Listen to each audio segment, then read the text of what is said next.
you beautiful, beautiful human beings, you. Welcome back to Twisted Veil, a Through the Breach actual play done and produced and loved by Ink and Lyre. As always, before we get started, I have to struggle and stumble my way through all these announcements because I'm bad at it. But all right, so let's get started on that. First of all, we have a shout out to our partners. As always, we love and adore Nine Realms Gaming. They create top notch, fine wood, like we're talking about wood slathered in care, love, glistening like a new sun peeking over the horizons. Wood that would put inspiration into your heart. Wood that belongs next to a series of fine leather books and the greatest bourbon. They create dice vaults made of this type of wood. They never use dyes or stains, they use oils, the most glorious of oils. They slather those bad boys up to make them just shine. If you're interested in getting a nice dice tray for your dice, you can go to their website and use the exclusive partner code LIAR10 and get 10% off. If you are a dice goblin, you can never have too many homes for your dice. Keep that in mind. But if you're not a dice goblin and you want to be a dice goblin, check out WANDERLILY dice, artisan handmade dice with sharp edges, good for cutting, self-defense, throwing at your enemies. Amazing dice. Um, each of them are perfectly unique and one of a kind. And then also make sure for them, if you also want 10% off, because we're all about that 10% off, to do the Ink and Lyre 10 code.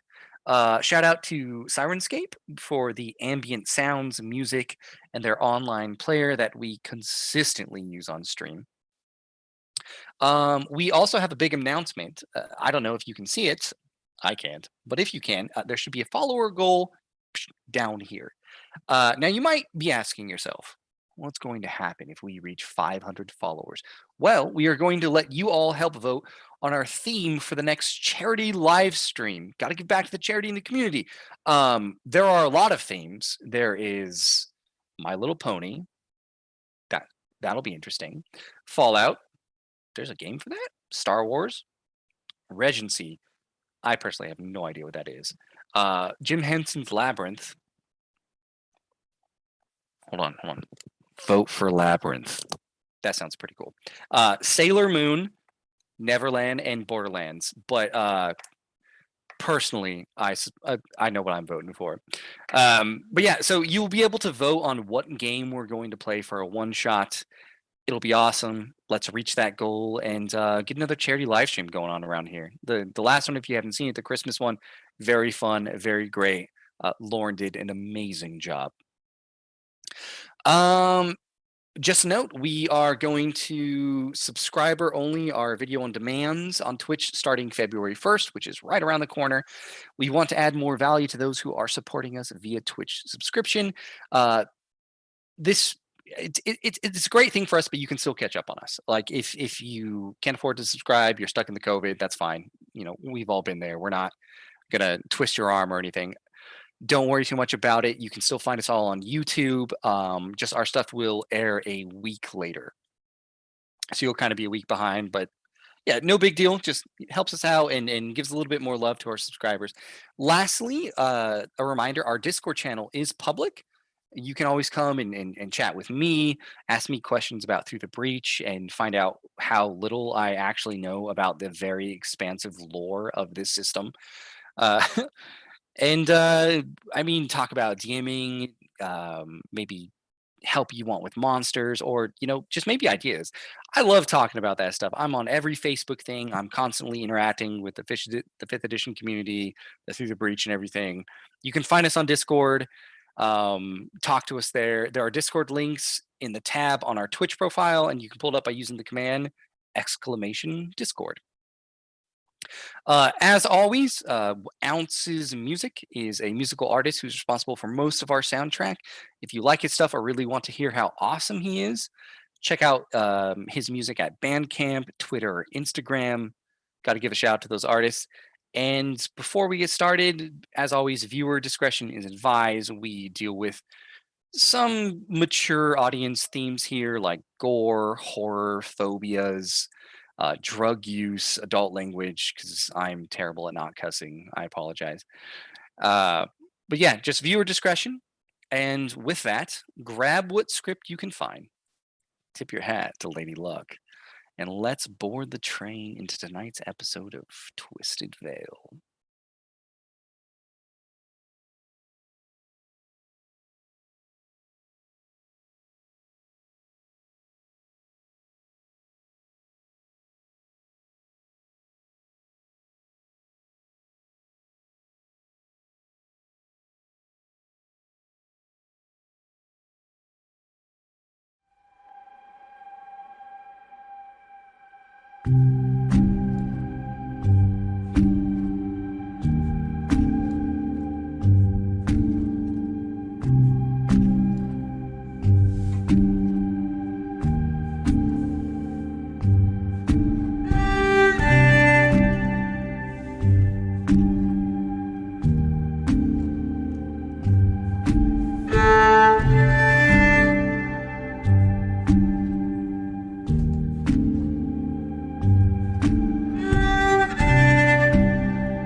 Welcome back. So, last time on Twisted Veil, the party narrowly escaped a risky soulstone heist. Bruised and battered, they made their way back to the Pot, an old condemned building filled with union workers down on their luck due to the recent strikes of the guild and its persecution. There, they reunited with a few of the union members they had dined with earlier and received instructions to head to an area of the quarantine zone known as Stranger's Keep. Sorry. They made their way inside a few caves along the river shoreline and found a hidden saloon ran by a cautious young woman named Ronan. She stated that a secret room had been paid for by their benefactors, and it's paid up for the next month. She led them into it, and inside there was a crate with the payment for their heist that the party had done, a payment of soul stones, and tickets to a local spa known as the Koi and Gong. During the night, the Key and journalist gong. Key and Gong? Jesus. Yeah. You know, before I said it, I hesitated and I failed. You're doing great. I just want to make sure. Pronunciation is not my strong suit. During the night, the journalist Toby went back to his hideout where a strange phone call and voices over the radio encouraged him to head north. The party reunited, had a rather exotic spa day, and said their goodbyes to Toby as he decided to head north on his own. So, our story will pick back up, first of all, with music, because I gotta have my music. Mhm. Where you guys are kind of finishing up a dinner. Toby left a little bit early. You are still in sort of the restaurant area of the spa, having a nice dinner, eating a lot of foods you're not familiar with, sushi, like grilled pineapple, just this series of exotic foods that you wouldn't find in 1902. But Toby has left. You're left to finish up your dinner, having a nice dessert of sorts, and you get to decide where you want to go next. Ellie still is missing an eye. Isn't bleeding. It's kind of been like the lids have been sewn shut and everything by Doc's medical expertise. But instead of a 4, you are now a 3. Oh, I definitely interpreted that wrong. I thought you meant that Ellie's rank had went down from a 4 out of 10 to a 3 out of 10. But the number of us here, okay. So Nemo, you've mentioned necessities and desire, have you not? Yeah, but it's like it's dark out right now, isn't it? It is, but I guess I never thought to ask, what is it? It's a shop, I think. I mean, I've never been there myself, but like you've probably seen like the little advertisements for it around. The kind of show up places. What do you buy Was that there? the one in... Was it in the newspaper? The one that Tobias grabbed? Maybe, I think so. And I got an ad. Like I think I told you when we were there when Ellie was fighting that first time in the ring. It just sort of showed up there on the ground. Maybe it fell out of somebody's pockets or something, but yeah, I think it's just an oddity shop almost. So I mean, I wanted to go there and yeah, but we're not going to do that right now. So I was. What kind of oddities? Things like genie lamps and stuff. I mean, I don't know. I really haven't ever been there. I don't really know what they sell. Hats, I think, like top hats. So maybe it's millinery or something. But for tonight, because maybe we can do that tomorrow if you guys wanted to come. Or if there wasn't anything better that you wanted to do. But you said you'd been to Japan, right, Doctor? I have. Are there like nice things that people that are in Japan do when it gets dark? Like nice things to look at or places to walk or anything that we should do before we go back to where we're staying right now? I wasn't in the city when I was in Japan, so it's more... I guess we used to go for night walks a lot. Do you want to do that now? We don't have It to. sounds like a nice thing we could do. I mean, in Japan we used to do it, walk along the rivers, the streams, under the cherry blossoms. I haven't really seen the city at night yet. Be kind of good to go and check it out. This is fair. Before we do, Ellie, have you made a decision about your eye? No. I understand. Well, if we are going to go to a shop, it's probably best if you decide if we should spend the money to get the necessary material items. How much is it going to cost? I mean, it seems that we know nothing about the shop, so I don't know. I mean, I don't know if this place is going to sell stuff for eyes. I don't need an eye itself. I can assemble that. I need gears and metal and things. Pieces of glass probably to help it out. Make it look real. Well, I guess it depends on how real Ellie wants it to look.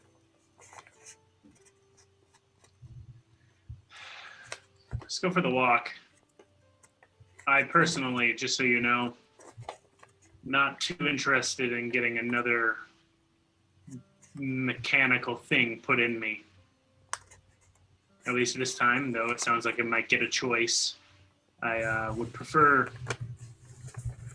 to think about it a little bit more. Or maybe you can think while we look at some trees. Yeah. Excuse me, waiter. Someone, like, the door slides open and they walk in and give you a slight bow of the head. We're looking to go for a walk. Is there anywhere in this district that is apt for such a task? Oh, well, Little Kingdom is beautiful in itself. There should be a lighting of the lanterns soon during this evening. If you want, you can patrol the gardens beyond your dining area. And like, your dining area was like already kind of on a balcony, and you guys had like a little, I won't say field, but like a little area that was overlooked with like grass and a cherry blossom tree that currently isn't in bloom. There's like a stream, a few benches out there. And the waiter says, occasionally there are shows in the district, but none tonight, I'm afraid.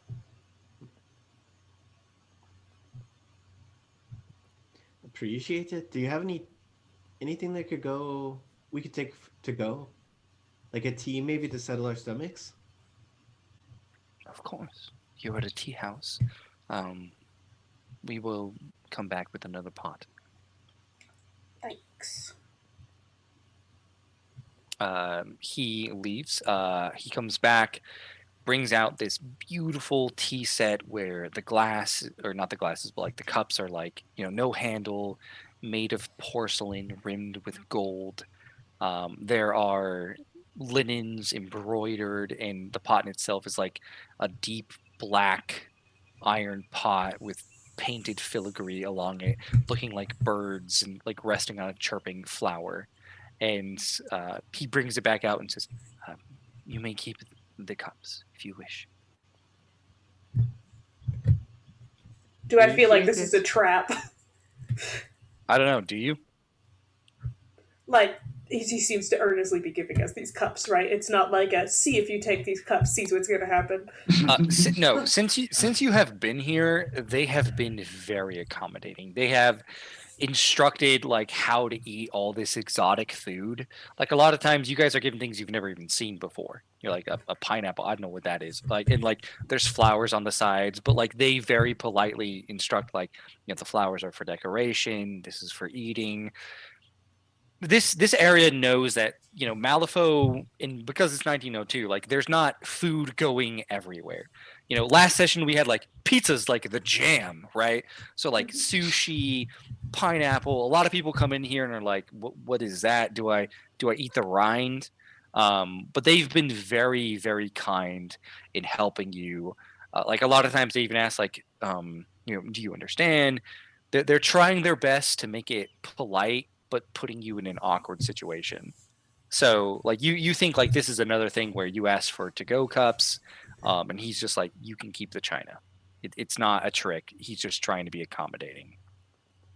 You guys, you're at the Ritz, man. They're like those tickets to the Qingong are pretty pricey, and you're getting the royal treatment. Well, should we go? Well, I think the lantern lighting might be fun. yeah. Thanks for the Lead the way. cups. The second you stand up and begin to exit the room, a series of people sort of like, bow slightly and wish you a good day and begin cleaning the table. You are led to the outside of the establishment. Each of you have, a small little cup of steaming liquid. It is fall, so it's a little nippy outside, but like the steam sort of wafts off. It's like this fragrant cherry fruit, very subtle hints of that, with like a rich jasmine, very herbal. When you drink it, it kind of like clears out the sinuses, and you walk back out into the streets of Little Kingdom. Away from the Qingong, it's not so much grass and trees and everything. It's much more city-based, rural. There are people going around with long sticks, with flames on the end, lighting the candles. And this small district becomes illuminated in a series of colorful lights that are their colors shifted by those paper lanterns of pinks, golds, oranges, and it's very peaceful. In the past, districts of Malifaux that don't have a lot of people is because of poverty, but like there are people in this street that are moving along, but they're just speaking in hushed whispers. They're like you see, a lovers couple sitting on a bench, just snuggling, looking up at the stars, looking at the lanterns. Um, all of the old food carts are like kind of being packed away, but occasionally someone comes up. It's like, oh, is it too late? And he's like, oh, I got one more left, right? And he gives it to someone. There is an aura of kindness in this district of the city that you have not seen anywhere else.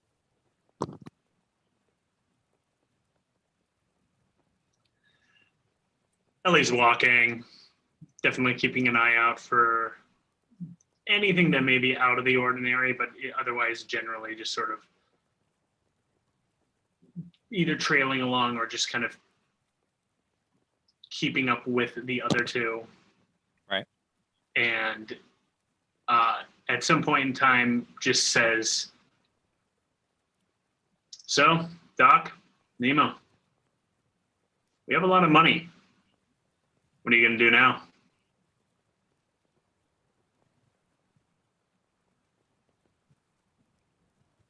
I hadn't really thought about it.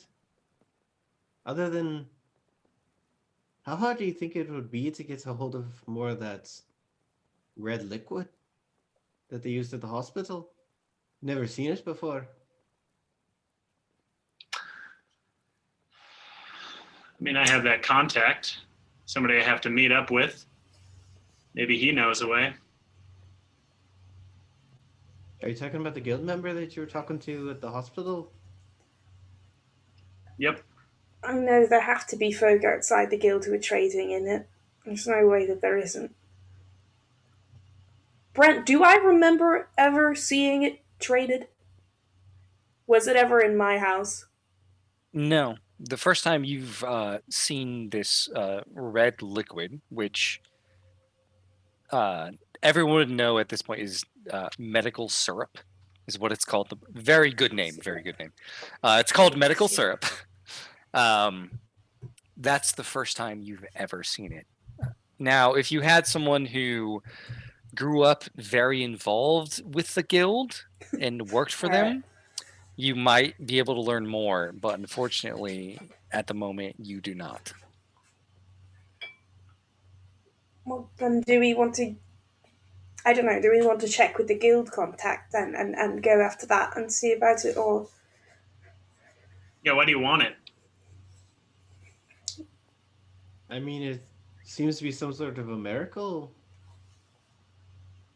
drug that you can use.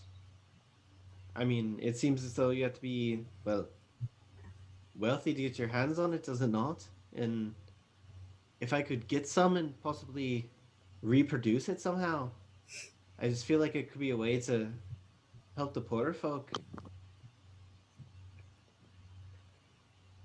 Noble cause, sure.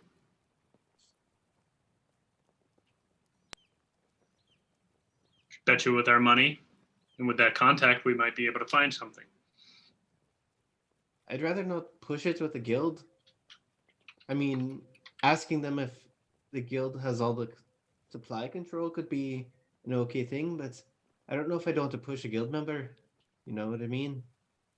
Don't want any debt laying there. I mean, Amina Maybe... might know something. The terrible lady from the Freycore. It wasn't that bad. I don't like her. It's part of the Freycore, so it's, at least I feel more comfortable asking there. We could also possibly... The Freycore did give us a contact, did they not? Get soul stones. I think we're supposed to meet them somewhere. I think they could be a contact that we could ask. If they're dealing in black market soul stones, they could be dealing in black market other things. Do we know that they're... I mean, we don't really know anything about them, is the thing. Do we really know what they're trading in at all? We just know that they go to masquerade parties. Did we ask for a contact to get a hold of Soldust? Did we not? I suppose so, but I don't know. Be It's a worth lead. investigating. Yeah.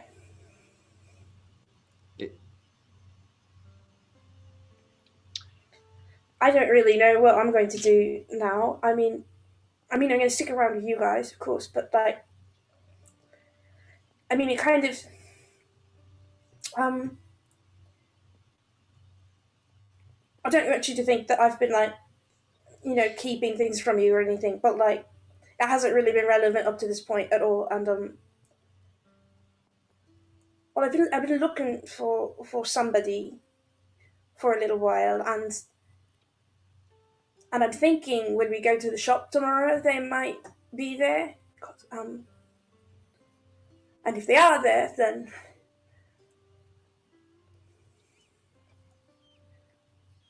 I don't know. If they aren't there, I'll just keep looking though. So Is this somebody you might lose your wits about? I don't know what that means. Somebody that's maybe able to tempt you into doing something that you don't want to do?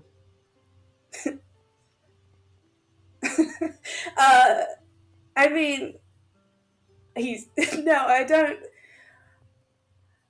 I mean, he's not like a magic user or anything. If that's what you're talking about, he's never like cast a spell on me. But I mean, not that I know of. I mean, I haven't seen him in a long time. But There are I things mean, beyond magic that can twist your head around. I mean, he's a good. I just look at Doc. He's a friend of mine, I think. Like I think I was being a bit of an ass today, and whatever. But I have this whole. I mean, this guy left, but then he came back, so it's my turn to come back for him. I have an obligation to look for him. Is the thing, and nothing. All I'm saying, or all I'm getting at is, if we're there, do you want us to give you some private time there? Some time to talk without us listening? Are you? I'm not. Sure, but I don't. Ellie, what are you going to do with the money?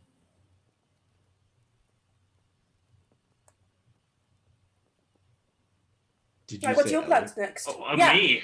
Oh, sorry. I was busy thinking about what I wanted to ask you there. I mean, I'm sending the money away. Right, I got other people who could use it. to Winarkin. To Wisconsin, yeah. So- Yeah. Is there a way to send So- things through the breach? Find out. I think there is. So. I mean, the guild's got loads of people. Put it on the where, train, like, right? Yeah, one person lives on this side for a while, and the other person is in like Egypt or Wisconsin or whatever. Like, guild members also have family on the other side, so mail's got to go that way, right? I just know people coming back through the breach is expensive. I'm just wondering if mail going through is the same way. I mean, if you're doing it legally, probably. It's probably how I'm going to do it. Got to make sure this gets to the right place, and the guild is likely going to be the ones who do that for me. Okay. The evening grows late. It's getting to that point where you guys are gonna have to kind of head back to your hideout or find a place around here. You've been walking through the peaceful streets, talking. What do you want to do? Should we go back to I don't know what it's called. The very haunted bar. Ronins. Ronan's.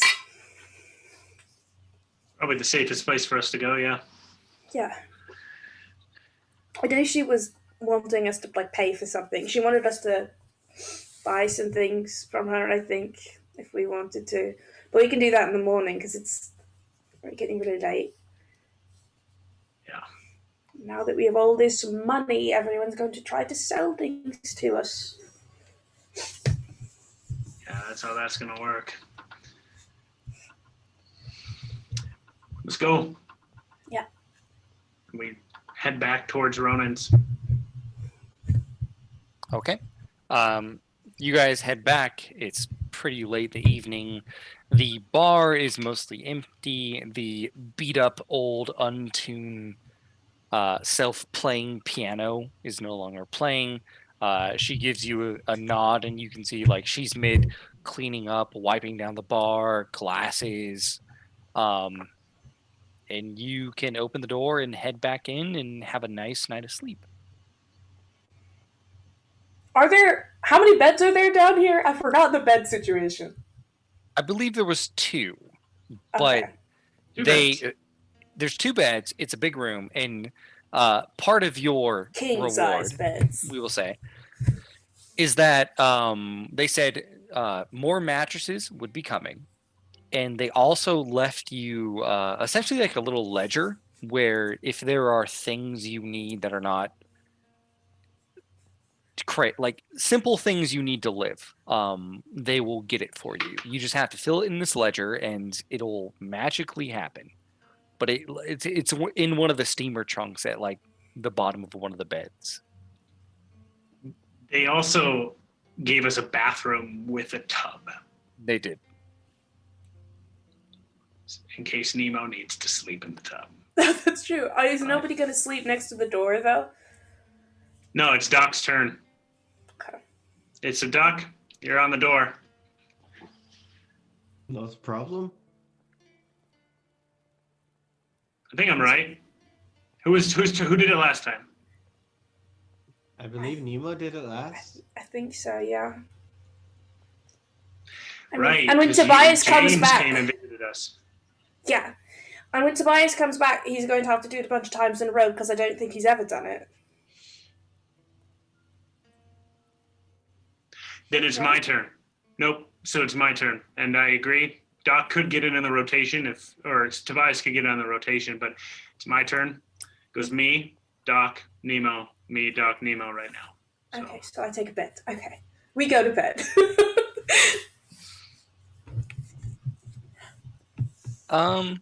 For the most part, you guys have.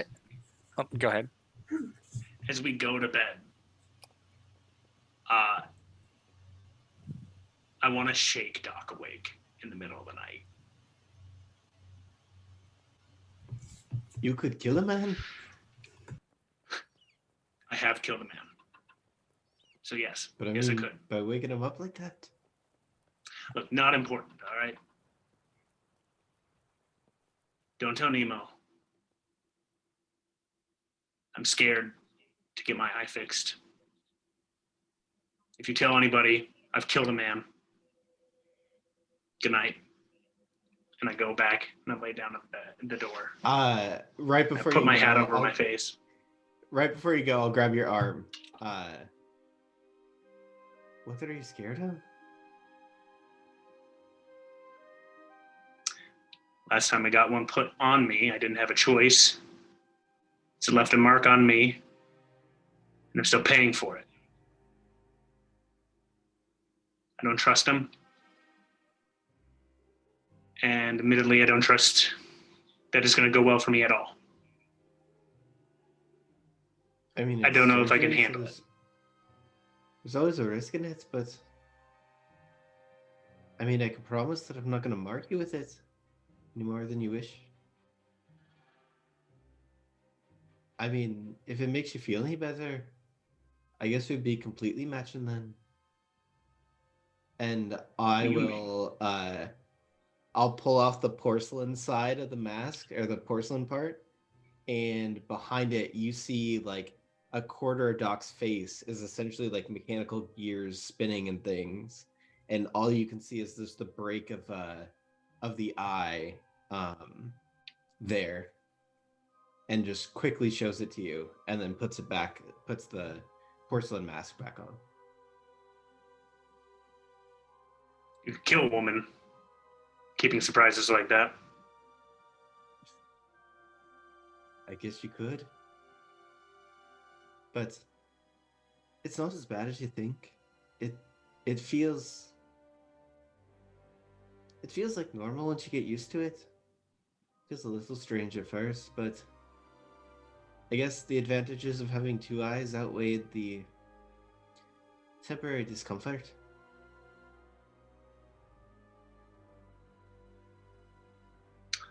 True.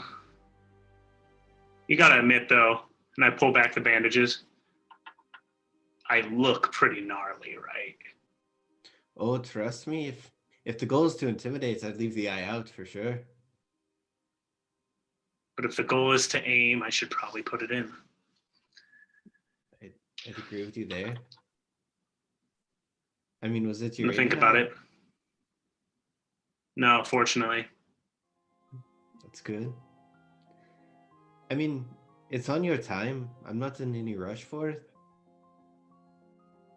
All we need to know when we go to the shop is whether we need to buy the supplies or not.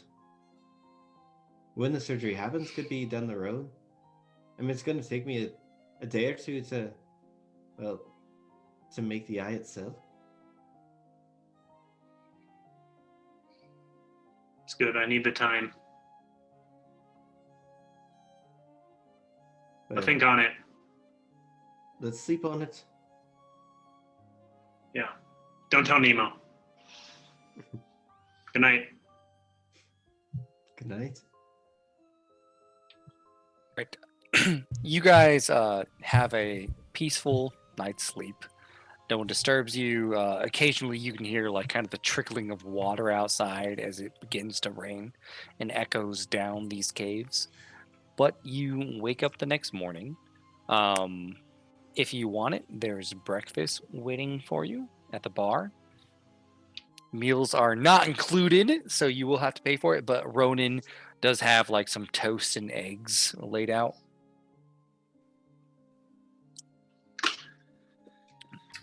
When Nemo comes upstairs to breakfast, she's not wearing her coat. She's just wearing what she wears underneath it, which is just a basic black, for this period of time, pretty much looks like an undergarment, a black shift, black pants, little black boots, something tied around her waist. Goes to eat some toast. Where's the coat? Good morning, by the way. Good morning. It's downstairs. Did we want to do the shopping here first before we went to the other shop? Because I really don't know if they're going to have, like the gears and the metal that you need for your face at this place. Because I want to stress that I don't know what they sell. There might be other shops you could visit there too, though, down there. Like the tagline is "Anything your heart desires" or something like that, but I don't know what that means. Yeah, we should shop here. I'm in no rush for anything else. Breakfast is really good. You should have more than toast. Yeah, I will. Yeah. Hey, Ronan.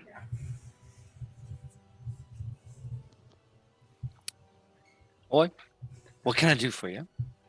Did you cook this? I don't like cooking much. Sometimes I get down and do what needs to be done. You're a new guest here, so thought I'd give you the royal treatment. You're gonna make us breakfast every day?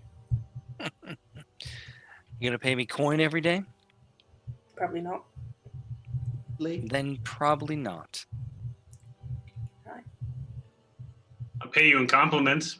It's a damn good breakfast. Compliments don't feed the stomach. But they feed the soul. The soul ain't worth a lick unless you're stuck inside a gym, so thanks, but no thanks. Now, are y'all just buying eggs and bacon the following weeks, or judging by the look of you into killing? Matters what's sitting on the table. Put it out here. Let's see. She, slight nod, straightens her snakeskin hat, moves into the back, and begins to bring out weapons, which I have put up in the Facebook chat, which I'm hoping you guys have kind of been looking at. Just to give you an idea of what she has. She has a couple of rifles, a pistol, a couple of rifles, a couple of pistols, a bit of goblin hooch, a few sticks of dynamite, and a duster, which is a type of armor, not nearly as humiliating as what Toby was wearing. May we examine the wares? But of course, Do you have just like bullets by themselves? I get you bullets. Pistol. How many you want? 10? 20? 4. They come in packs of 10 or 20, little miss. Just a second. Ellie, Yeah. can you use the bullets that you would put into a pistol in another kind of gun? Or are they just like 1-to-1? Matters what kind of gun. I mean, if I got bullets that went into pistol, would you be able to use it for your musket thing? No, No? not for the Okay. musket. No. Okay, well, I don't know. Do you have any use for like 6 bullets? Possibly. I gotta inspect that 1879 over there, and then I'll let you know. Okay, yeah. Doc will hand the 1879 over to you, and as he does, turn to Ronan. Do you know what the CF means? You don't? Oh, Chesterfield. Yeah, no, she just remains silent. Like, she knows what it means. She just like quirks a brow. Yeah. But yeah, Ellie answers. Yeah, this is a Chesterfield 1879. These things are popular. Why? Dangerous. Effective. Shoots 10 rounds. Shoots a fair distance. Holds a magazine. Damn good. Ronan says, also legal. So I recommend y'all don't go just walking around putting that in front of the streets, if you know what I'm saying. How big is it? How hard would this be to conceal? It's the size. It's the Unless size it of says like a, concealable on it, you can't hide it. it's about the size of like a normal rifle. You can try to like put it in a case, wrap it up with cloth, or just like be nonchalant about it. But depending on where you go and what you do, there will be a risk carrying it. Like if you walk down the street in the quarantine zone, not a lot of a risk, right? If you're walking along like a government building with this thing strapped to your back, you might have some problems. Ronan. I have here a musket, fine quality. Probably find it back in Civil War era. There's a nice collection piece. Are you a fan of historical artifacts? I'm a fan of efficient artifacts. Wow. So, all right. How much you charging for the 1879? As it stands, 14 script. All right. What if I traded you? Can I cut the price down a little bit? I ain't sure if I like you yet, but say I'll cut 3 off. If I win in an arm wrestling competition, cut another one off? My strength ain't in muscle, darling. It's in slitting throats with a sword, which takes more finesse. Though I appreciate the offer. All right. I do remember. We have a darts game coming up. So That we do. That we do. All right. So 11 script, musket and 11 script for the 1879. Got yourself a deal. Nice doing business with you. I pull out 11 script, hand it to Ronan, and the musket for the Chesterfield 1879. Licks her fingers, counts it, puts it in the pocket, takes your rifle, puts it in the corner. I'll say, yeah, she gives you 10 bullets with it on top of that. Just slides them out and says, on the house. Cheers. What kind of bullets are they? What kind of bullets are they? Ellie, you know they are rifle bullets, but Nemo is like trying to figure that out. Nemo, Yeah. your bullets for a pistol won't work in this gun. Okay. I mean, how much does it cost to just a box of bullets?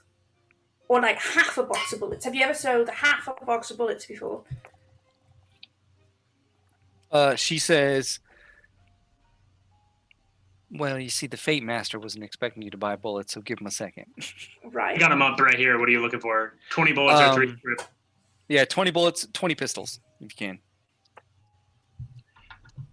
20 I'm pistols? 20 pistol bullets. Oh. We I'm use your buying hand. 20 hand pistols! We should be on the same page. Yeah, technically, not to reveal this, bullets are vague and say bullets. So theoretically, Nemo's bullets Theoretically, it would could likely work in my gun. See? It just doesn't make any sense, so... Oh, Right, so it's jeez. 3 skips for 10D, so if I'm only getting 4, can I just give you a script and you just put them into my hand? Hold Ronan. on. It's not that Ronan. complicated. You should give them to me for free. Can I make a math check? Like a computer game that has shut down, Ronan is not talking because your DM is trying to figure out this shit real quick. I am so excited. You can tell Ellie is ready to do the mathematical equations to make this deal work for you. I'm so Okay, jazzed. so 20 bullets is 3. So Yeah. 10 bullets is 1.5. So 4 bullets is... Ellie, as a... 20 bullets is 3. So I need to make a math check and then use an actual calculator. I can't do it. Come on, right Jake, now. do it, do it! No. All right, a few things are going to happen. First of all, apparently I was wrong. I was trying to be cool. I thought there was like specific bullets for specific guns, not in the system. Okay, so now that's canon, that there's one bullet that fits every gun, because that's how this system is written. Ellie, can I have 4 bullets, please? As you're talking about this, before you do the math, she's just glaring at you, because this is like a penny pinching thing where it's like, hey, can I trade 4 and get the 20, but the 4 back? And she's just I only need 4. her eyes are narrowing because like you're like you've gone into like a gas station that only sells like 12 packs of soda and you're like, I just want 2, and they're like, that's not how it works. So she's just like trying to explain to you, no, that's not how it works, despite what you're saying. So negotiation could make this work. Oh yeah, you know I've got high negotiations. You or Ellie. I've got a -1. I'll negotiate. Sorry, it's barter. It's barter. So Are you able to, Jake, or do you need one of us to? the target number is going to be 9. 14. No, it's I 9. got precisely 9. Okay. Meets beats. So there's this conversation going on between Nemo and Ronan, and Nemo's like trying to get a bullet. And she like, no matter what Nemo says, Ronan's response is always, "They comes in packs of 12." Or sorry, they comes in packs of 10. And she's like, well, what about I only need 4? She's like, they comes in packs of 10. But right, and so it's going back and forth. And you step in, Ellie, and what do you say to convince Ronan to not just strangle this girl who is frustrating the hell out of her? Ronan, shut up and give the girl just a couple of bullets. I'll pay you for a pack if you just give me 4. She rolls her eyes and just like leans under the counter and she's like, I mean, they paid me a lot of money to keep you all safe. So I'm just, a lot of money to keep you all safe. And like she starts like picking out the bullets, and she says, 1 script. Right. I give her 1 script, and I take the bullets and I put them into a pocket of my shift. You're good, right? I assume there's nothing else you want, little miss. I would like some orange juice, please. Don't have oranges out here in Malifaux. Most of this place is a desolate wasteland of death. Well, they had it at the spaghetti place, so I figured maybe you would have it too. Doc, Just you want anything? silent glaring right now at Nemo.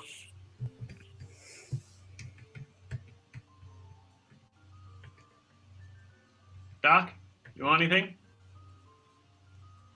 I don't think I need anything from the lass. You don't have orange juice, but do you have like gears and things to build machinery out of? She leans in and says, "This is a bar." Yeah, and you're selling guns. Guns don't. Are you done? Are you? Do you have? You can say no. You can say no. She pinches her nose. You know what? And she points at Ellie. I like you. This one. Trying my patience. Great. So you don't have it. That's fine. I learned it. You could have just told me. No offense. Just try. Just.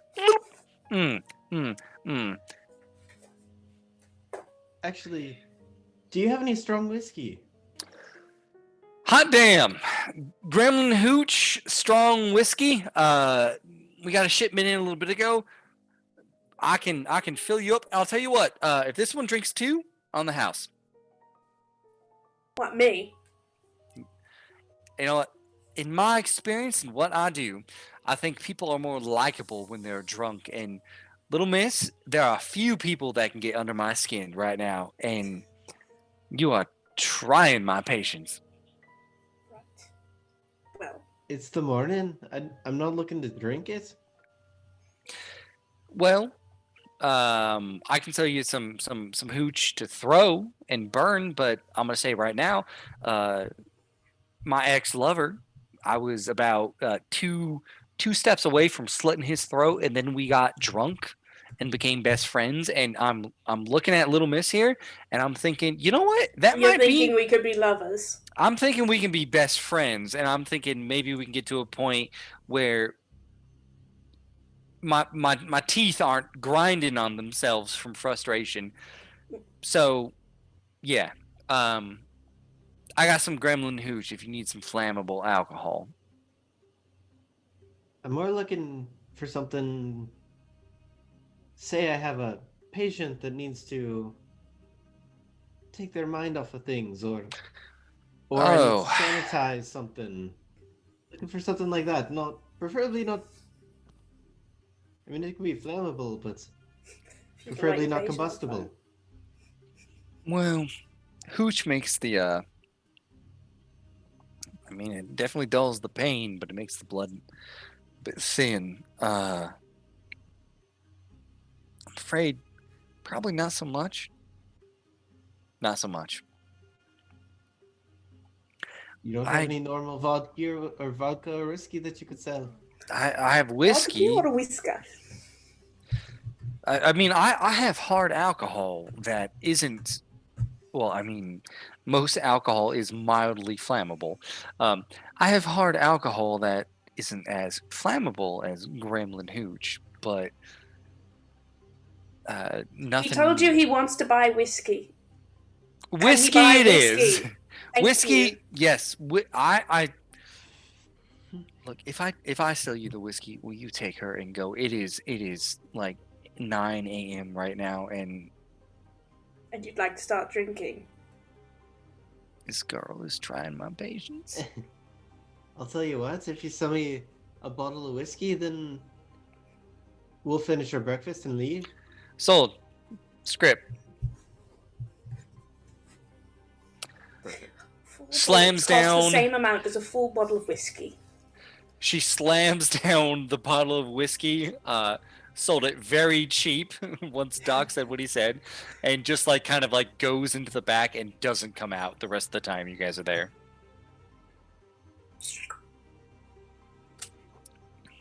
I love your sharp tongue, Nemo. I think it's pretty funny. Thanks. I think it might get us in trouble at some point. Yeah, I mean, are you mad? Is that... No. I'm ready for some trouble. I'll back you. Thanks. I don't... I think maybe we just watch out with the sharp tongue, possibly around the guild or any other one. Yeah, no, I just don't talk People to them. looking to put us in behind the bars. Yeah, I'll let... Well, I guess it's you now who has to talk to all of them, right? Because, I mean, Ellie, you're not the nicest person in the world either, right? I think I'm a pretty personable individual, but yeah, I tend to say things pretty clear and straight, and sometimes people don't like that. Yeah, and like Doc likes people and things. So, but I mean, when we go to like the shop, I'm thinking, oh, we'll look through the window and then I'll tell you like how we go in and how we, if we want to go in or not, or how we want to. Should I mean, okay, so the coat actually provides a lot of like if you think, do you think maybe this will be a dangerous situation because the coat is like a lot of can be a lot of like protection. Should I? So if following up on I think what Doc was talking about last night, there might be somebody you know within Desires and Necessities. Maybe I don't. Is this somebody that we should be ready to fight, or are you gonna hug them, or what's gonna happen? Friend or foe? I'm going to pause this amazing conversation just because, and I know it's unprecedented, but I have to go to the bathroom so bad, so I'm gonna let you guys keep talking. Yeah. Just slip away quietly. I'm sorry. I'm sorry. Your DM's dying over here. While God is in the bathroom. I'm glad that you let us know. Let us know. Thank There's you so a much. viewer discretion advice on every episode. This is why we put it on. Keep role playing. I'm so sorry. I'm sorry. I have to go to the bathroom, and then Nemo leaves, and then she comes back. Oh, I So- thought she was expecting Ellie to follow her. No. I'm supposed to go. So I'm not. I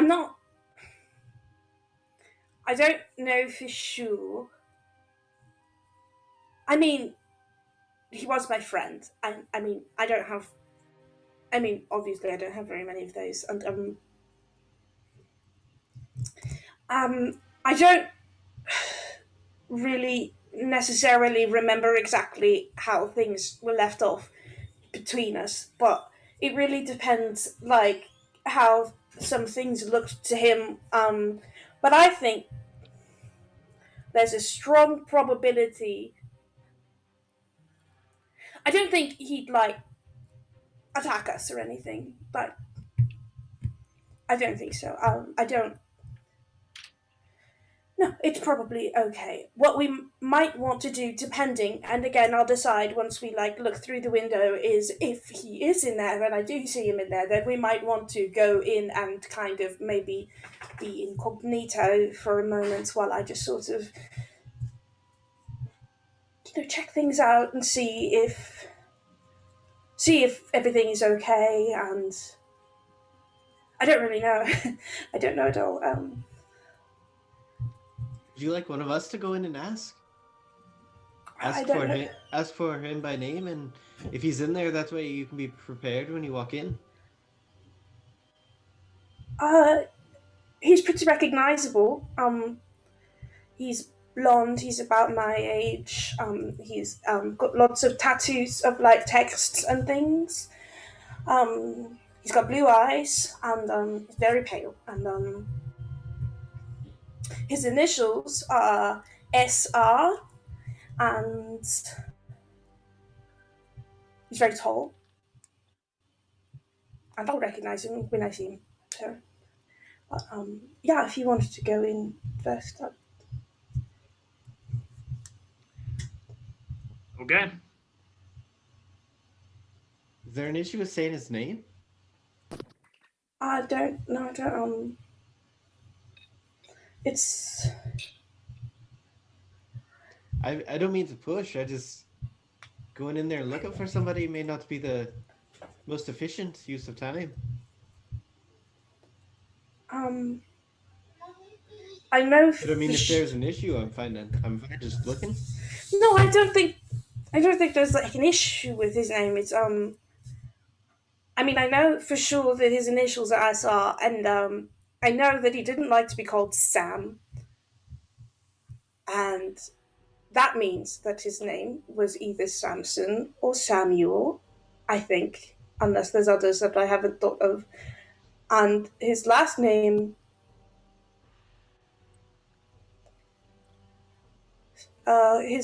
started with an R, so I think it was RA.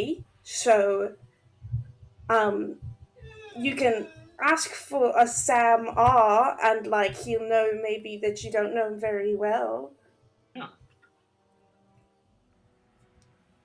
Sounds good. Not a problem. Okay. Should I wear my coat just in case? Maybe I'll wear my coat, and then I'll take it off if yeah, okay. I go downstairs and put my coat on. While you're downstairs, I turn and say, "What do you think he is? Do you think this is an ex-lover? You want to bet me on that?"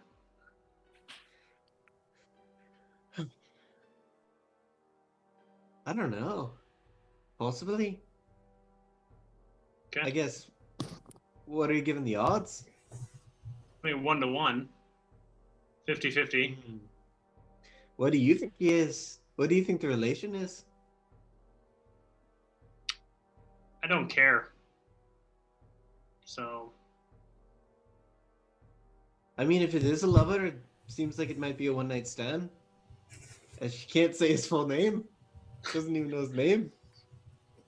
you know, I won't lie. I was a little surprised by the tattoos. So I'm excited to meet this guy. It's Sam R. I will say there's no downstairs, so she just Well, I thought the downstairs there was like a hole in the ground, like a trap door that we had to go into. No. It was like it looked like a crate and it opens with a hinge. So, okay, I was imagining the. But no, you can go outside. I was just I was being nitpicky. I was just like, yeah, you go outside or you go back in the room or whatever. When I come back, I'm holding my coat like crossed over like this, and I look nauseous, more nauseous than I did when I had polio. Doc, Why don't we put a bottle of whiskey on it? deal. So whoever keeps the bottle of, or whoever wins keeps the bottle of whiskey, which is, still about like a little over 3/4 tall. Which one of you actually bet which way? I bet that he's a lover. Okay. Jake bet that he's not. Or Ellie bet that he's not. Yeah. All right, Nemo, you ready? Yep. Mm-hmm. Okay. Let's go. You guys head out of the bar, which, for all intensive purposes, at some point in time, I should have said this. I fucked up. Ronan says it's called the Gallows. That's what the bar is Right. named. Basically, because a lot of unwanted people who come in don't walk out alive. But you guys exit out. You go through the caves. You make your way through the quarantine zone section of Stranger's Keep, back up into the main city, where eventually you get to downtown, the heart of the city, where it has the strongest guild presence. And I am gonna switch the music real quick. I've been to the shop before, or I've been to You the have. street where the shop is. Yeah, no, the shop is across the street down an alleyway from the Star Theater. Oh, As you weigh, okay. yeah, it's like right across the street from the Star Theater. As you make your way downtown, you can see that the amount of guild influence has gone off the rails.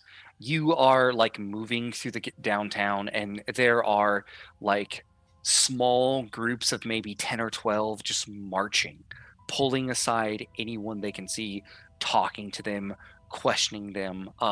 There are a lot of heavily armed people in this district, and as you're moving along, like a group immediately sees you guys, kind of walks over, and one of them says, you there, do you have your papers? Are you a guild citizen? Quick note. Do we have papers from when we first came in here? You had some papers that were falsified? I But have papers that say that I'm Miss Melville. yeah, you're the only one who really has any papers. Now, if you had someone that was attached to the guild and you had, When I saw this, would I not have been able to stealth, or were we surprised by this? I mean, it's midday, but I'll say, yeah, like if you want, you can try to like stick to the shadows, like look at alleyways and try to blend in. I have an ability that makes it very easy for me to blend into crowds, so I'm just going to move with groups that have already been talked to. Give me a stealth check. We'll say it's a target number 8. Cool. I have advantage. Awesome. So I got a 6 plus 6. I got a 12 of rams. So, Doc and Ellie, like, you hear this, and like you guys get a little bit worried because you're like, oh shit, Nemo normally wears like a coat, or she's carrying a coat, and like you look and Nemo is gone, and it's just you're like, all right, and it's just you two. Who the fuck knows where Nemo went, but she's gone, and this guy walks over and asks you, do you have your papers? Oh yes, just a moment. I'll like rummage through my bag a little bit, and then pull out the documents that we have. I've only been here a couple days. This is all I was given. I hope this is what you're looking for. He snatches them out of your hand, looks at them, looks over his shoulder, begins to show them to like, his second in command, and like they're kind of talking in hushed whispers. Can I get a notice check from Doc and Ellie? Sure.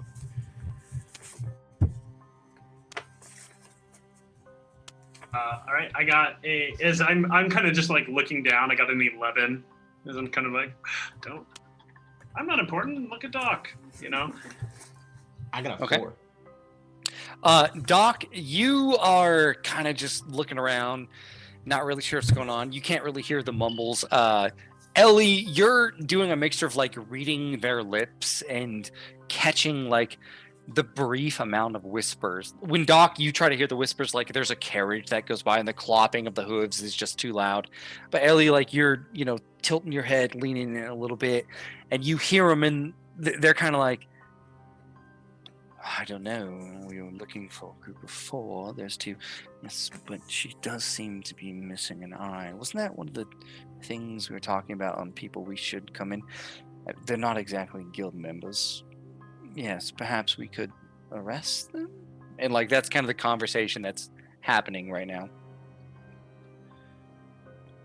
Do you want to take him in the back alleyway and knock him out, or should we run right now? Because our covers are getting blown as we speak. There seemed to be an issue. He turns, looks at you, stands to attention, and says, "Yes, These are papers, but you are not guild members. Right now, we are rounding up anyone suspicious of a recent terrorist act that happened at the Soulstone processing facility. And just to be safe, we would like to bring you in for questioning. About what? Well, we were told that there was a group of 5. 1 had died. Thank goodness we at least got one of the terrorists. But 4 escaped, and one of you seems to have an eye injury, which an eye was discovered at the scene of the crime. Yeah. Heard about the Widow Weaver? I am afraid I have not. My job as a guild guard is to protect the citizens of this state and the people who live here. I do not concern myself with more supernatural nonsense. We leave that to the bounty hunters and the Nephilim hunters. Well, Widow Weaver's attacking and harming all the people around here. How do you think I got hurt? His eyes narrow. Why don't you tell me how you got hurt? And I need a deceive check. How many people are there around me? So like everyone is like in a regiment of 12. So you got about like 12 guards just standing next. The city is in freaking martial law. Like what you guys did has you've essentially taken a baseball bat and hit the hornet's nest, and like right now the guild is freaking everywhere. Like they are on severe angry lockdown. Maybe not the best time to go shopping, huh? Well, I mean the union got their own building they're gonna buy, right? The workers and everything, but these guys are like super on edge. So yeah, there's 12 of them, and it is broad daylight. So I begin to recount, sort of saying, the Widow Weaver, terrifying monster living within the town. You know, some of us hear about that. I know it's something that we need to deal with as people trying to survive. I was walking around, and suddenly I heard this strange voice. What's my target number for this lie? Target number 9. Okay. Suddenly I hear this strange voice, right? Deceive is cunning. And I turn and it says to me, hey, I have a present for you down in this room. And I was confused, and it seemed like there was like a mulling of my mind, like I wasn't able to control myself. I turn, thank God my friend here wasn't there, and I'm gonna cheat for a 13 on this. Okay. And God, my friend wasn't there because I came in, right? Now I'm quick, and I like make a sudden movement, like a punch into the air, right? And I go, I'm quick, right? But I see this door open and this face, this smiling face, and I look in a little bit closer, kind of turn in, and boom, the pain hit me. It was horrifying. And so I had to go to the hospital. I wound up getting a little bit sick in the process, and if you go and talk to Okay. Captain You're good. Fitzwebster, the doctor. If you talk to Captain Fitzwebster, You're good. You're good. Here's what happens. You start saying this story, and the atmosphere of the scene is incredibly tense. And like Doc's looking at you, people are looking at Doc, everyone's glaring at you, and like as you're telling the story, like there's a few whispers of like, yeah, I think I heard about that, right? And like when you're talking about like the door opening, he's like, yeah, I heard a guy who got hit by that, and like they start to get like really invested, and like the gore and the violence are like, and then what happened next, right? And like they're hanging on every word. I think John saw that same door, right? Definitely. He lost a hand. With that, when like I'm doing and I looked really close, right? Like I'm getting them in on it, and then I go boom, and I like, try to scare them a little bit. A few of them jump back, yeah. They're like, oh shit, right? I'm like, and I just clutch my eye, and I'm like, it was horrible. I didn't see it coming. They're like, you have to watch out for those Neverborn. They're brutal. This has been a really difficult day for us, always doing these inspections. It's nice to know someone who's like known what we've been through when it comes to protecting the city. Thank God Ortegas are out here, right? Trying to keep us alive. Well, you don't have papers, so it's going to be difficult for you to continue to go along. Where are you heading? We can escort you and make sure that no one else bothers you, if you don't mind. Yeah, that would be greatly appreciated. Could you, we're traveling over towards the Star Theater in that region here. If you could help us get in that direction, I think we should be able to find our way at that point. It's a shame that they're on vacation. That's not the term. Off season. It's a shame they're on the off season at the moment, because the city could definitely do with a bit of celebration and entertainment after the horrible thing that happened inside the slums or the industrial district. But yes, right this way, and they will escort you, making sure no one else bothers you. What's your name?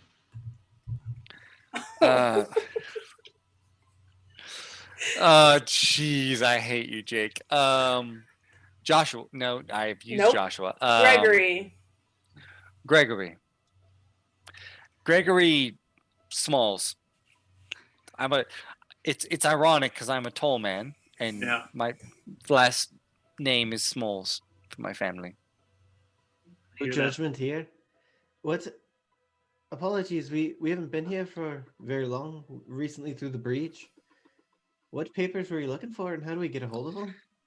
Guild papers. If you were, signed up, you were a guild employee or whatnot, that would definitely help us in knowing that you were not part of the problem. The guild does an extensive background check for anyone that works for them outside of, the usual hunters and whatnot who come through here. I heard about that event. That was a horrible event. I heard that the governor, Kitchener, how's he doing with all this? Kitchener is doing fine, but I'm afraid let's just say the higher up who's in charge of stopping it is no longer a colonel. It's a shame to hear that. Well, every cog has its place, and if one cog catches, you have to remove it. And apparently it doesn't deserve to be there. That's true. If you screw up something that bad, you probably should be punished. I agree. I'm glad I'm not in his shoes. Thanks, Greg. I will weave my way into a group that's behind them and trail them until we get into with your the stealth area. check, like they don't even notice you. Occasionally, if someone looks around, like you're already gone. You're just like hiding in a crowd. Okay. You guys are led through the streets, which again, like are on kind of this military lockdown, a very tense situation going on. And eventually you make your way to the Star Theater. Nemo, you kind of look down the alleyway right now with like how the sun is in the sky. It's very dark. You can't really see the building down there. Just like it's just consumed by shadows, and it's like a mixture of dark figures, shapes, and everything of buildings. And while you're looking at that, Richard says, Gregory? Gregory. Sorry. Gregory Richard Smalls. I'm bad at names. This is why I have so many names just tagged and linked to my thing. And when you guys ask, Jake, I love you and I hate you sometimes because what's your name? I'm like, I grabbed Greg by the shoulder. Greg, yes, thank you. Thanks. We'll be sure to get our papers in order. Sign up for the guild and you won't have to deal with this anymore. We have to come together in these times of suffering and need. Hell, if I get an outfit like that, I'm definitely considering it. I gesture to my own raggedy clothes. He sort of like snaps his feet together and gives you a nod, and the rest of them turn around and just march off into the distance. I just turn and look at Doc, and I'm like, I miss Toby. I miss Toby so bad already. Toby! Our charisma boy's gone. I Before agree with you there. before I go and find them, I want to. Is there like a little rock or a twig on the pavement that I can pick up? I mean, it's normally solid, but sure, if you want a twig or Just a a little rock, piece of gravel. I want to toss it down the alleyway and see if that sign lights up when there's movement down there. you find like a small pebble, toss it down, and then you hear like a click, like a soft electrical click, and you see like a series of individual bulbs that form the open sign. Right. I pretty much just apparate next to you guys. I reappear. Sorry about that. Are you alright? Yeah, we made it out of Where that. did you go?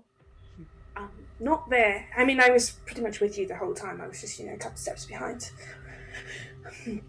It's just down here. So it's the one that's all lit up now, you see. And you want us to go first? You want us to go in there first and look around and ask for Sam? Or do you want to go first?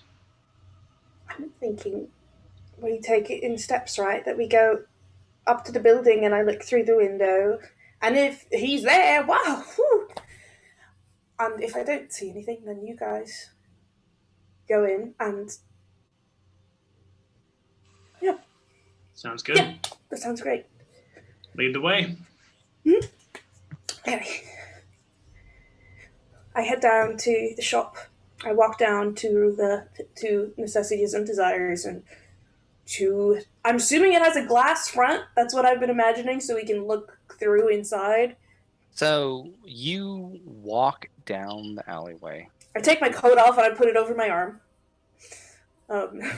It's very dark outside of the small illuminated sign that now says open. The door has two like gas lanterns on the side that are unlit. And there is a window display to the left of the door. Inside that window display, you can see an assortment of knickknacks. They're all kind of like elegantly placed. There is a wooden head on a stand that is sporting a beaver skin top hat. Is it the hat that I found before? No, like this is like a Davy Crockett style okay. hat. There's like a wooden plane hanging.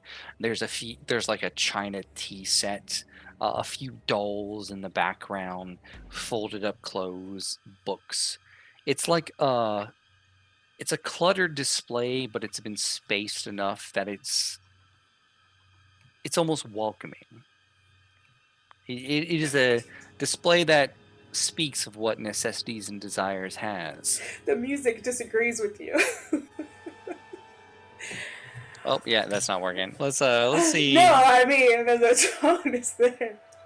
Yeah, this is real bad music. This is Nemo's interior music right now. Can we see past the display, or is it like we can't see? No, in it's the like shop a wooden through the window? background in the back. There's not like a glass door. Like we can't see into the shop from the outside. There's the display with like a wooden background, and then the door is made entirely of wood. And you can see like kind of hanging off to the side. Now that you're close enough for like the light hits it, is a wooden sign, and the letters are very, very elegant. They're like beautiful scrawled cursive, and the letters on this wooden sign look gold, just pure glistening gold that's shining in this dim light that says Necessities and Desires. Right. Something maybe relevant. So he's not going to. How are you going to? You're just going to say we're looking for Sam, right?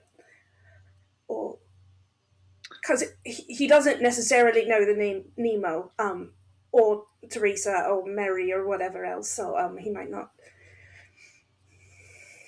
Is there a way that you want us to ask?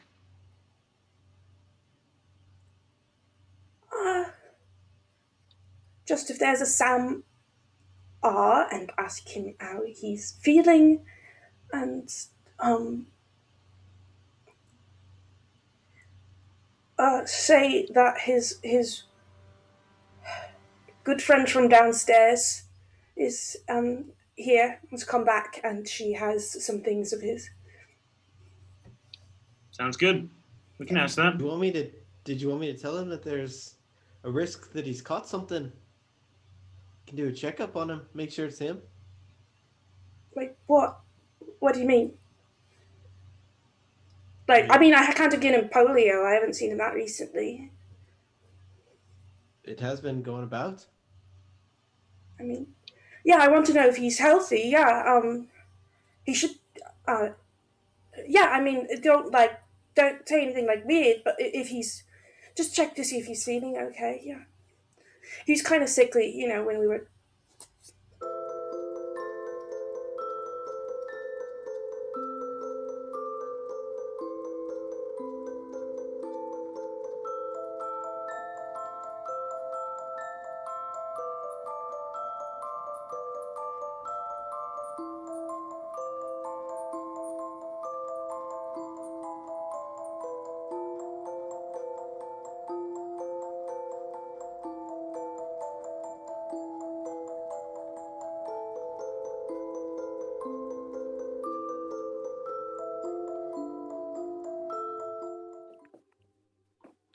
We're back. Sorry about that. Technical difficulties. Yeah, so we're Necessities and Desires. Ellie, you've opened the door and you've seen this shop just filled of everything from silverware, clothes, bow ties.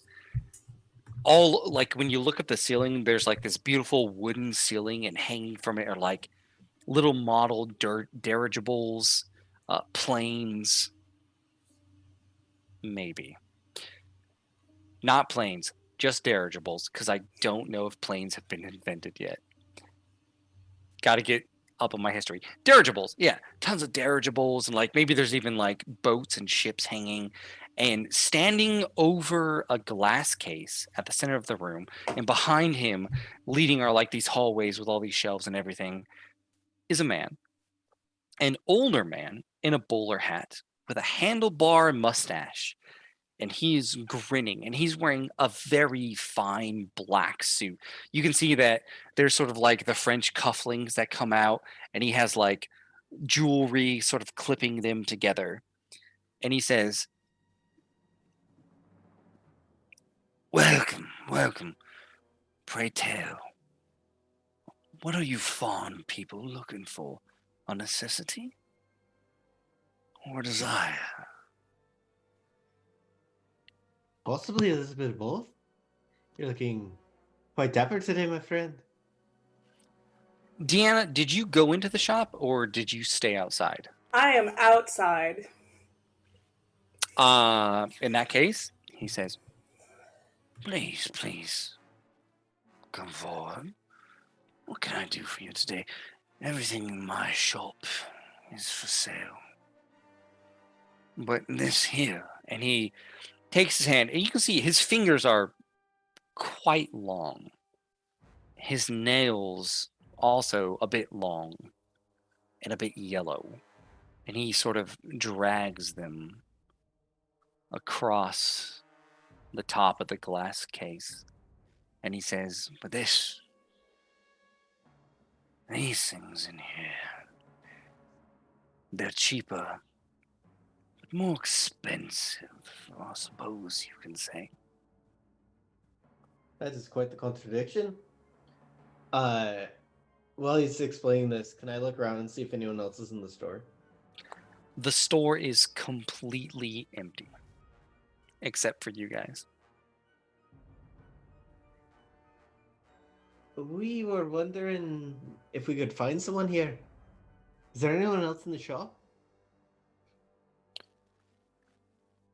He scratches his chin with his long yellow nails, adjusts his bowler hat, and says, "Information. I'm afraid my associate usually deals in things of those manners. I can arrange a consultation, but I'm afraid he doesn't come cheap.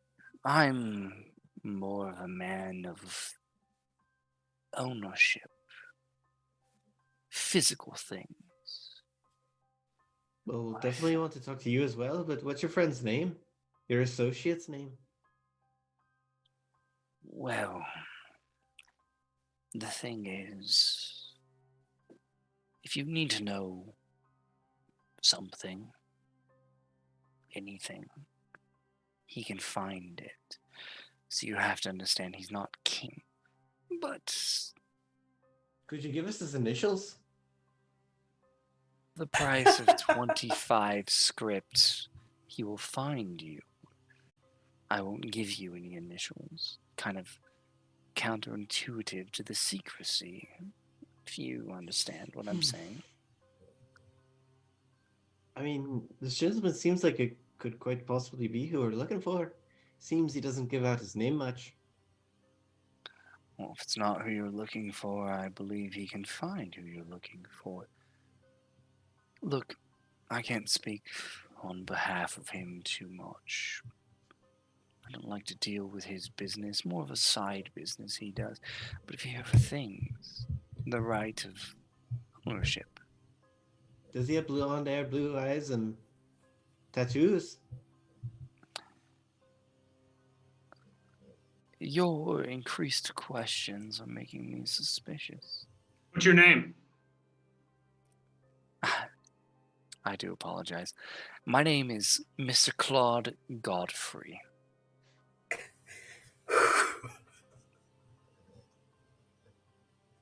Pleasure to meet you, Mr. Godfrey. A pleasure as well. Do you have Now. a business card? My business card is this business here. Please, I appreciate you desiring information, but I am more about ownership. One of the most charming liberties in this great age is the right to privacy and ownership. Wouldn't you agree? I don't disagree. I haven't really thought about it much. A disagreement is basically an agreement, if I do say so myself.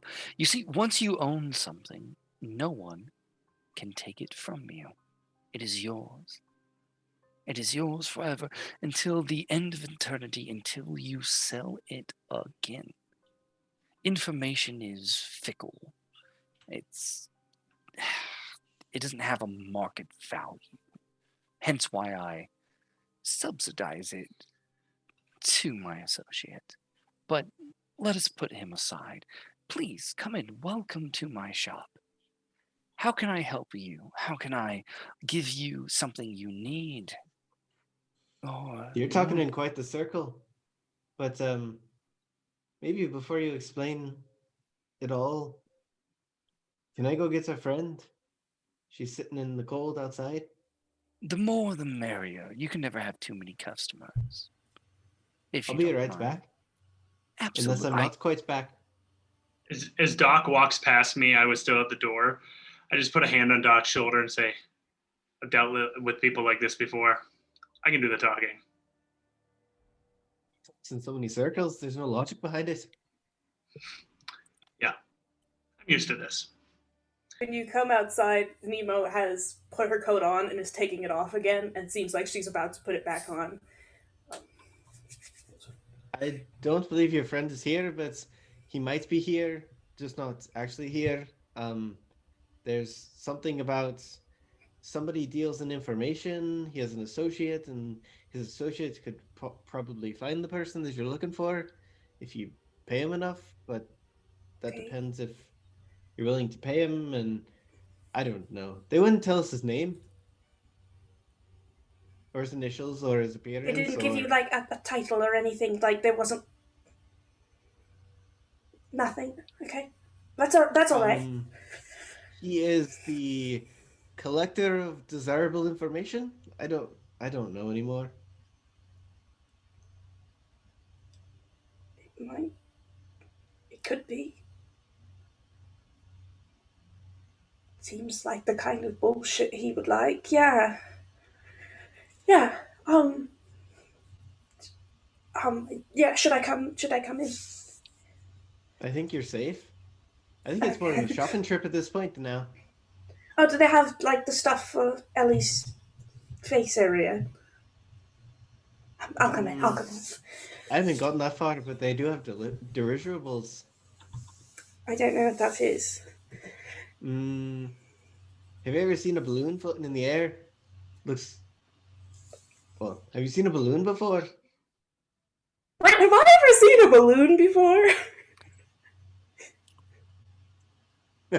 Yeah. I feel like Sure. I haven't. Okay. We'll say at like Maybe. one point. Yeah. What's the yeah, timeline on this? Yeah. We'll say you saw one. You saw one once. Someone brought one to you at some point as like a gift. I'm gonna come in while we're having this conversation as well. So you walk in and you see Mr. Godfrey, who's like in this fine suit with the bowler hat. His face is a little long. He's not very tall, but he just has like long features. And when you walk in, his eyes light up and he says, "Oh, Mrs. Teresa, a pleasure to see you again." Do you know him? Immediately when you walk in, he makes eye contact with you, and that's what he says. Is this the man in the top hat? You've never got a good look at the man in the top hat, so you're not sure, but this guy is not very tall. He has like thin, gaunt features, but he's maybe about like 5'4". He doesn't stand above a crowd or 5'4". anything. Okay. And I don't How are you remember acquainted? having... I'm gonna ask to both of them.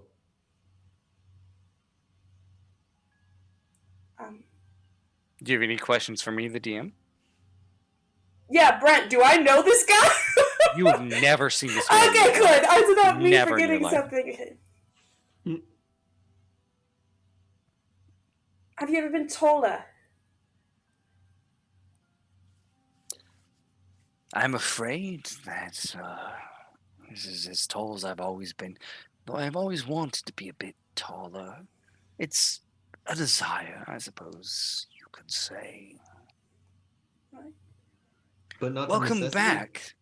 Were you pleased with your purchase, Miss Teresa?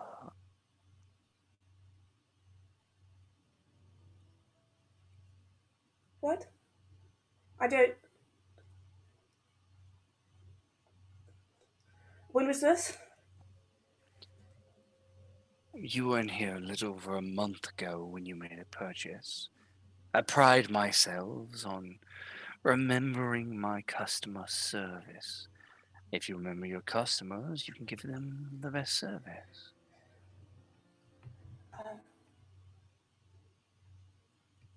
Are you all right, dear? Yeah, I'm fine. Thank you. I'm fine. I don't remember making that particular purchase. But that's fine. It was a month ago, you said? Yes. What did I purchase? I'm concerned that you don't remember. You were very adamant about getting it. In fact, you insisted that it was yours.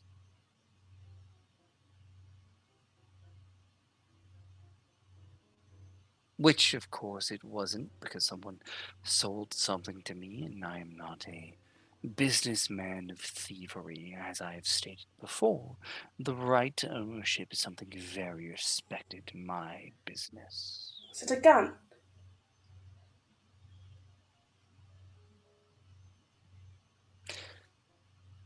Could you tell me a little bit more about yourself? No, I can't. I don't... Who are you anyway? What's your name? My name is Mr. Claude Godfrey. Never heard that name before in my life. I think there was somebody...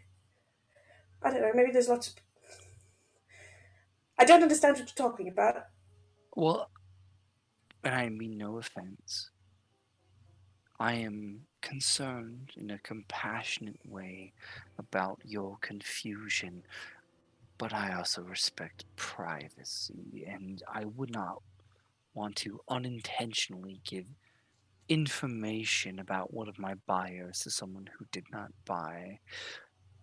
You had a name, more so a pair of initials that you were obsessed with, I would say, dare I, when you first came in. I think this would be almost like an identification card for what I deal in, to make sure that I am speaking to the actual Miss Teresa.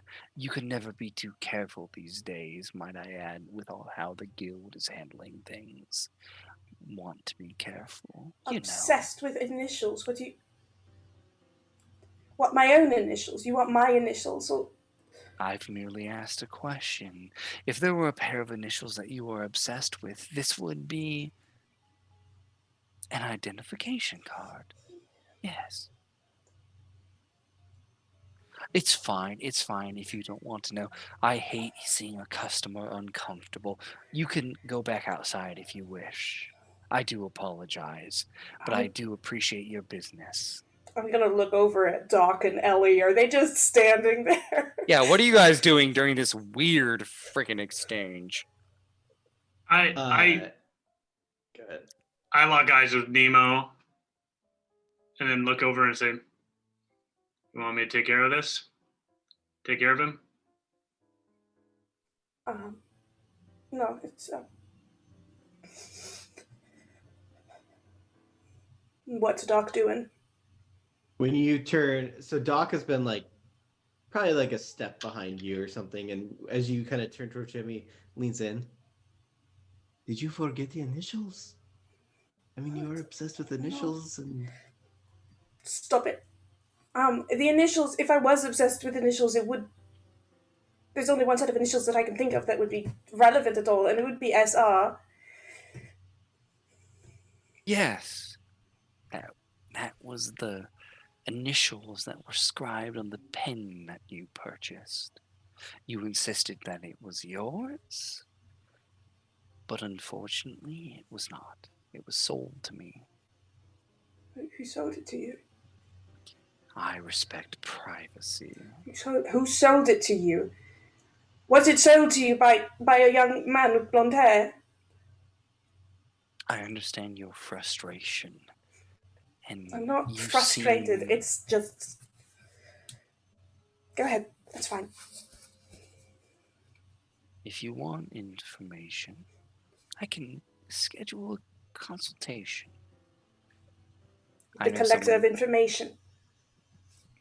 My business partner, I suppose you can say. You have to understand, I don't always sell things that people want put out there. I have to respect their desire for privacy. You, Miss Teresa, bought something that you insisted you did not want anyone else to know about, and I respect that privacy. How much does it Doc's cost? gonna put his hand on your shoulder. Do you need a minute? I think that we're looking to look around the store if you need a minute. Yeah, you can... Yeah, you both can obviously do whatever you want. It's a shop, so yeah, go ahead and take a look around. It's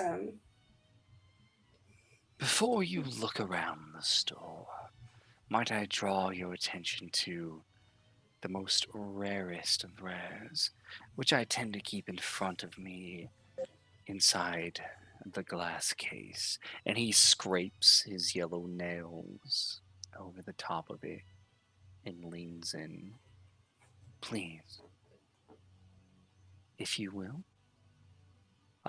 Would you guys like to go forward and look in the glass case? I will. Ellie? I will continue to watch him while I'm watching Nemo and Doc, and I've just backed up to the door. There's something about him you don't like, Ellie. Like he's trying yeah. to be friendly, but like when he smiles, like there's a crooked tooth, and his smile looks almost predatory, like a predator. Like it's you can't put your finger on it, but there's something about him that's very off. Yeah, I've backed up to the door.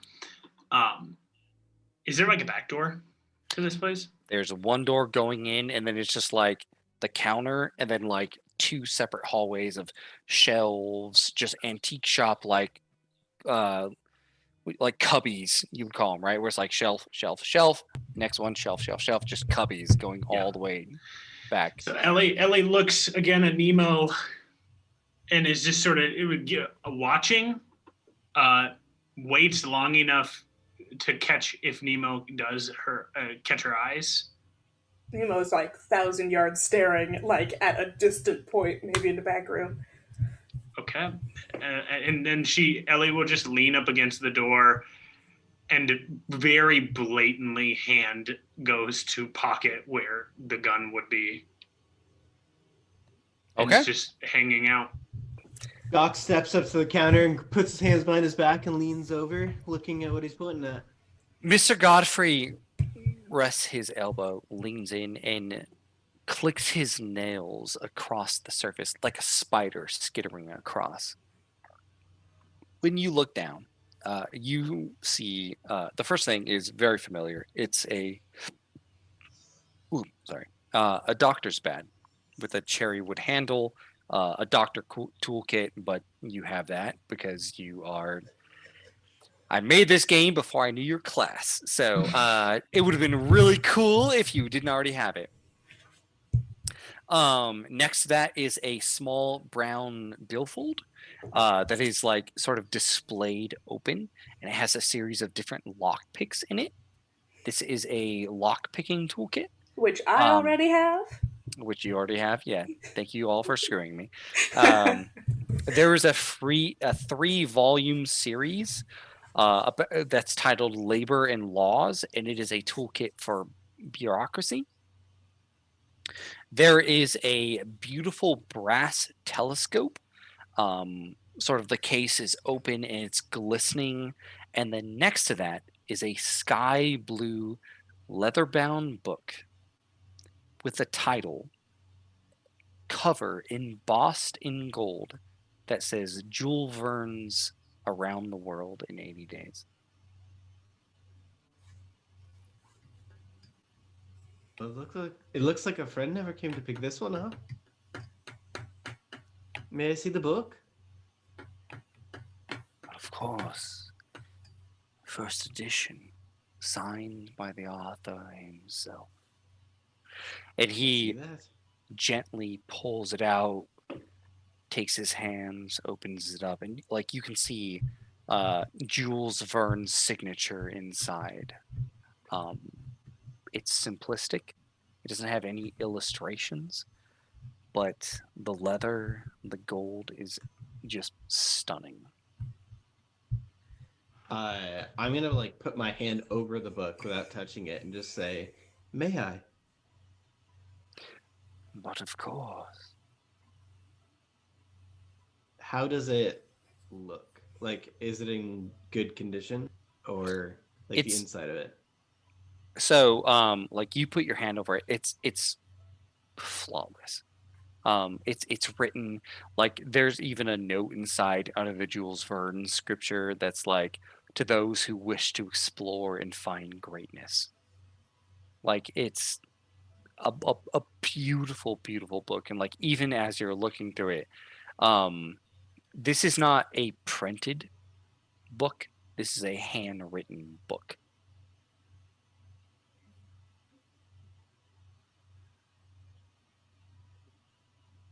How much for the book? For its ownership? This is one of my special cells. I prefer favor over cost, much like I did with Miss Teresa. I have a Seems package. like that's how Malifaux works. Well, isn't it a strange, strange place? I have a package that needs to be delivered. Once the package is delivered, the book is yours. I will give it to you. And as long as the package is delivered, we shall have no quarrel, no problem.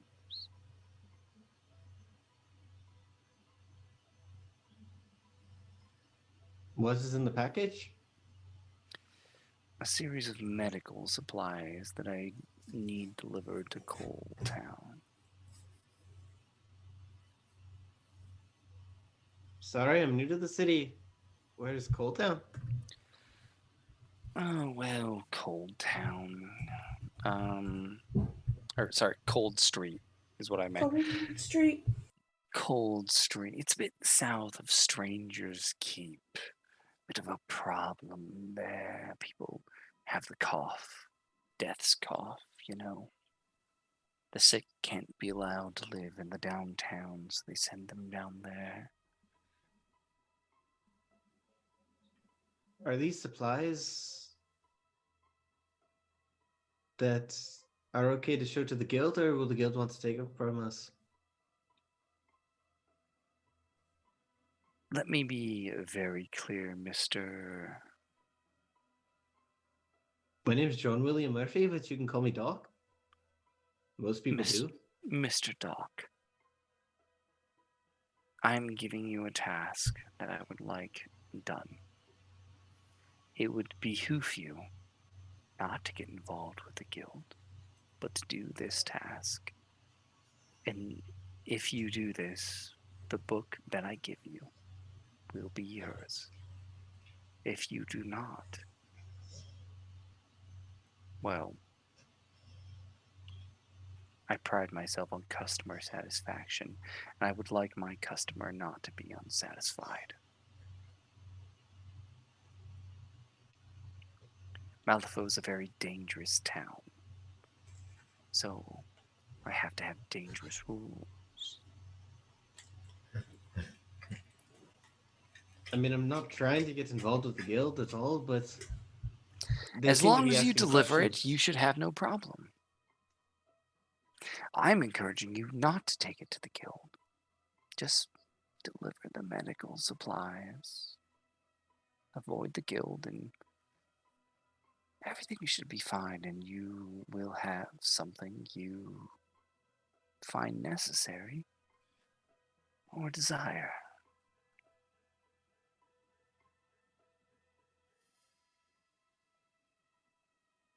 I'd like to think about it while we continue to look around the shop. Of course. Purchasing something and owning it for eternity is very difficult and a strong decision to make. I respect your hesitation, Dr. Murphy. And he sort of intertwines his hands and watches you as you all are inside the shop.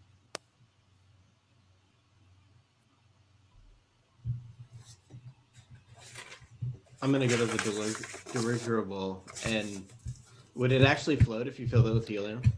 So like the dirigible's like hanging from the ceiling, which is like 10 feet up from you. No, it's just a model. Like it's like made with like paper mache or like tissue style paper, painted and everything. It's small. It's about that big. But it is 7 o'clock, which we are past break time. So I am going to say this is where we are going to take our break inside Necessities and Desires. Necessities and Desires.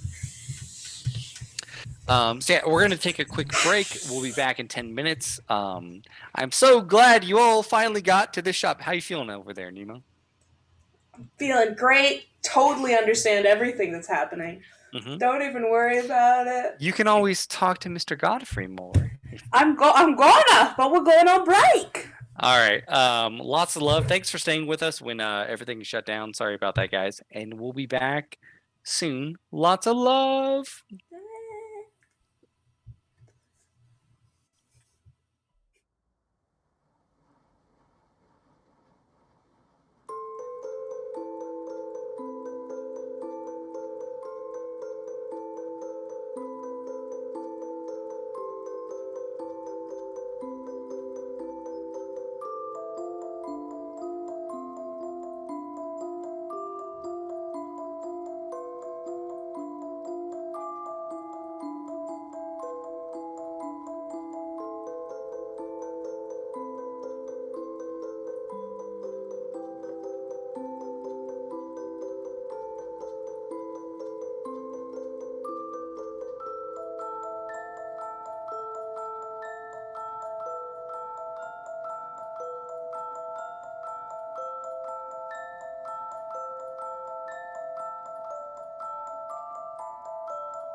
All right, and we are back. So you guys are inside Necessities and Desires, talking to Mr. Godfrey. You have free reign to browse the shop. For all intents and purposes, this shop has anything mundane that you could possibly like. You're not going to find like rare weapons or anything. Oh, I have a sneeze. Perfect. Perfect. Claude Godfrey is sneezing his brains out the back of the Oh, shop. sorry about that. It was just a little Alpha tickle. pollen is the most dangerous type of pollen in the world. Yeah. You're not going to find anything like crazy like weapons, but anything mundane that you want or like something exotic but valuable you will find here. As well as everything he has in the glass case. I would like to talk to Mr. Godfrey unless there's anything else people would like to do first.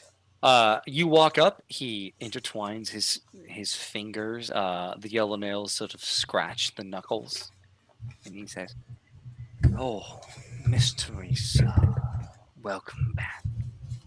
What can I do for you today? Always like to see a recurring customer. I do." So, to put it in the simplest terms, Yeah. for whatever reason there is, I don't remember being here last time. Fine. Absolutely fine. I would like to speak to the collector of information, and I want to know what I have to do it. That'll be a cost of 25 script for the meeting. The prices of information tend to vary on rarity. 25 to talk to him and then more after. Is that the idea? It depends what you want. He's very particular. Have I talked to him before? I doubt it, and if you did, you wouldn't know. The thing with the deal is, where would you like him to find you? I don't care for the soul. Is there a place we can meet? Wherever you desire.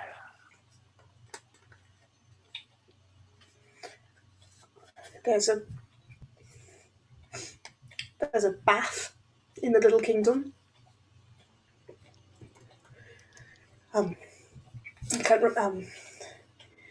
Qigong bath in Little Kingdom. It's a tea house and a spa, and That's an expensive place to enter. we're not You paying have- to go in there. No, we're just meeting the lobby.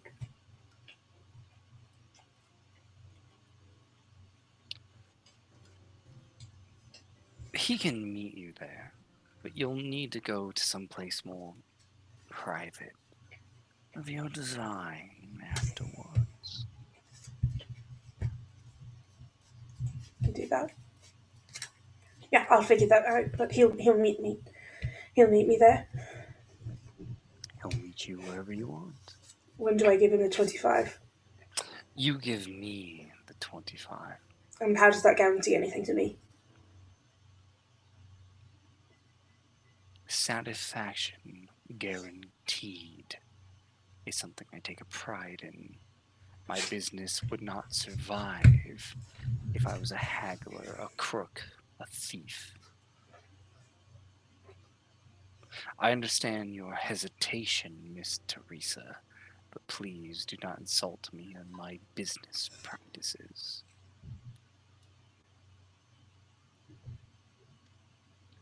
Lovely words. Completely understand your point of view. Love it.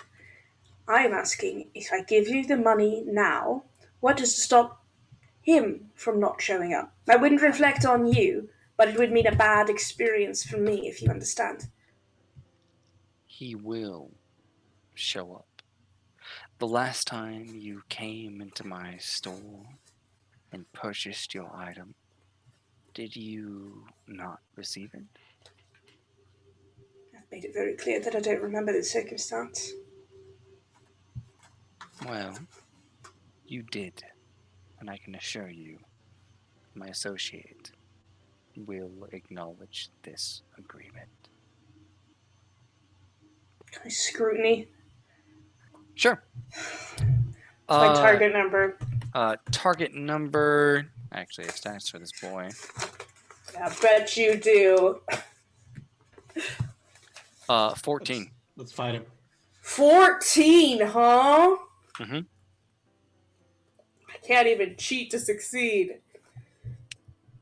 I got a 6 of masks.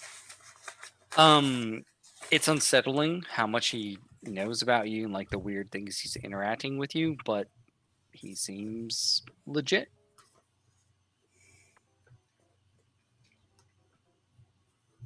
I look back around the store to make sure that Doc and Ellie aren't watching me too closely. Are they staring at me? Like a hawk. Doc is not. Doc is like going to each display and like doing the same thing, putting his hands behind his back and inspecting things without touching it, and then moving on to the next one, doing the same thing. And Ellie is just leaning in the doorway, hand on gun, watching Godfrey and whomever talks to him. I'm going to make eye contact with Ellie and put 25 script on the table. And then I go back to Godfrey.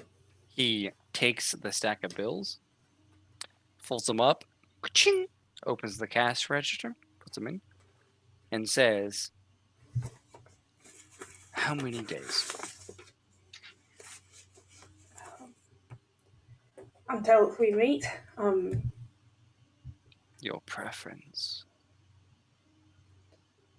What's his next open availability? His open availability is when you would like to meet.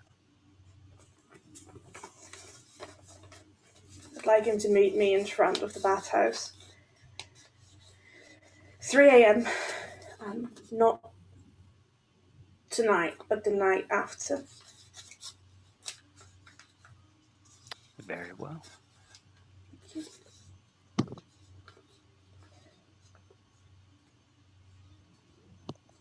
Do you have an accountant book or something like that, like a ledger of some kind? But of course. Can I see it? No. Why not? I desire it. Privacy for customers. Can you show me my purchase? I can tell you about your purchase. Can you show? You can block off the rest of the page. Can I just see it on paper, please? That's not how this works. I understand your frustration. You are obviously going through something, I but don't have it anymore. what don't you have?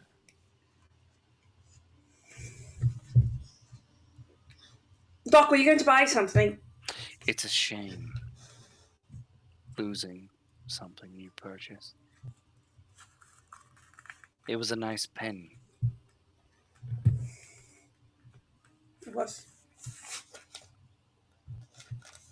Doc walks up with a couple things, like whatever he can find with gears and stuff in it. So- like small gears, so pocket watches or Yeah. anything like that. Doc, you walk along and like it's a series of everything. It's books, like old record players, I think phonographs in this day and age, right? But like you do find an area where they have, these beautiful golden pocket watches just hung over. You find another area that has like telescopes, microscopes, like everything you could possibly desire in like sort of like the small gear aspect just all over the place. Like even when you open the pocket watches, there's like probably about 24, and like you're like flipping them open, like there's some where there's like a clear mirror when you see the tiny gears just sort of like tick tick tick tick swimming. Everything's been wound up, taken care of meticulously. But I you would have come gone back. through every single pocket watch because as soon as Nemo said oddities, I was thinking, is there a pocket watch that runs backwards? No, everything runs forwards. Dang. If there I was might one, modify one. if there was one, it would be in the glass case. But yeah, like you find a pocket watch, like a little microscope or telescope or whatnot, bring them back up, and Mr. Godfrey is more than happy to take to take them and give them to you for 9 script. I did have another question. Can I see the telescope that's in the case? Is there something special about it? He says, well,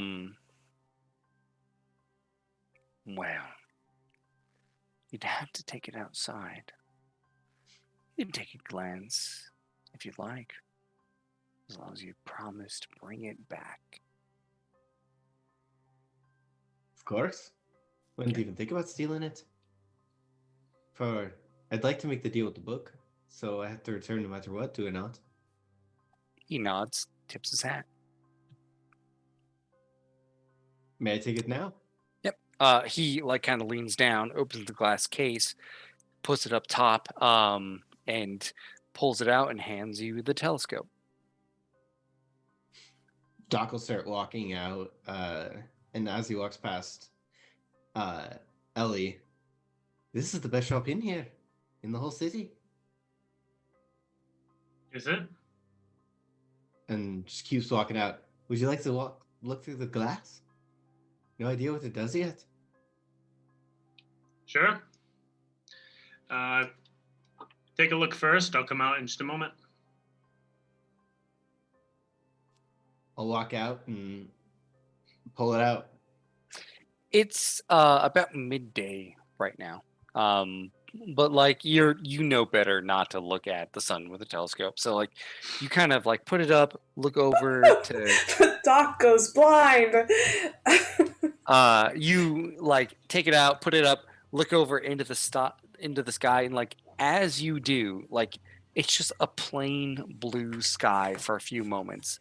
And then the light begins to shift and you begin to almost see cracks in the telescope, and it spirals out like a web and it moves around, and as it does, it begins to form into shapes, not like triangles and squares, but like gears, blueprints that are constantly layering over each other, one after another. And you don't have the time to really understand what it's doing, because they're just going one after another, just coming over each other. And I need you to make a DC 12 will save. Oh, good. Failing this one.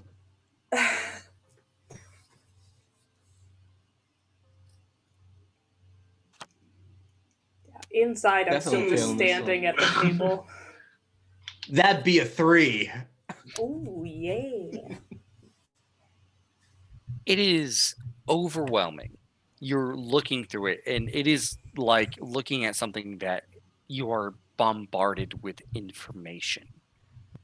And you think if you had this telescope, you might be able to figure out what secrets it holds. But you look at it for a little bit, and then it just goes black, like a shutter just right over the front.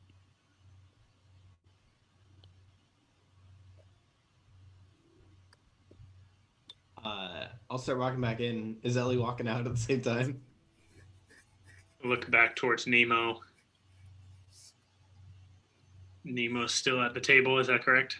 Just stock still, just staring, waiting. Ellie nods towards Nemo and takes the spyglass and walks out. I take a look at it. The gang gets cursed. You take a look up, and it's sort of shuttered, closed. Nothing. I would like to look at the sun with it, with my empty socket eye, and shout, "Oh, I've gone blind! Oh!" And then I see nothing, and I throw it back over to Doc. I see what you did there.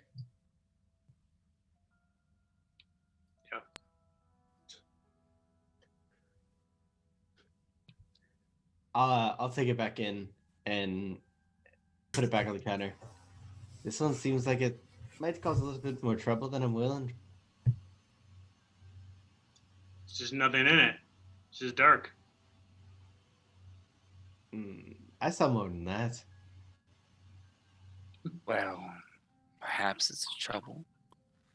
Perhaps it's a necessity or desire. This is Malifaux. Everything's trouble. It's one way to look at it.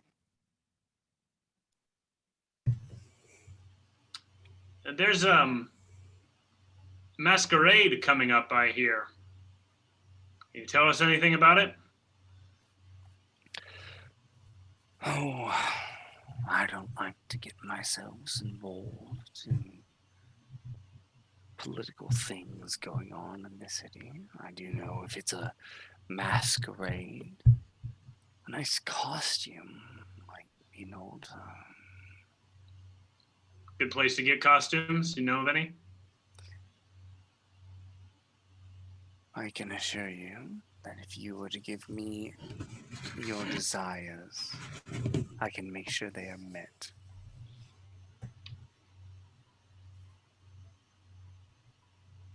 Okay.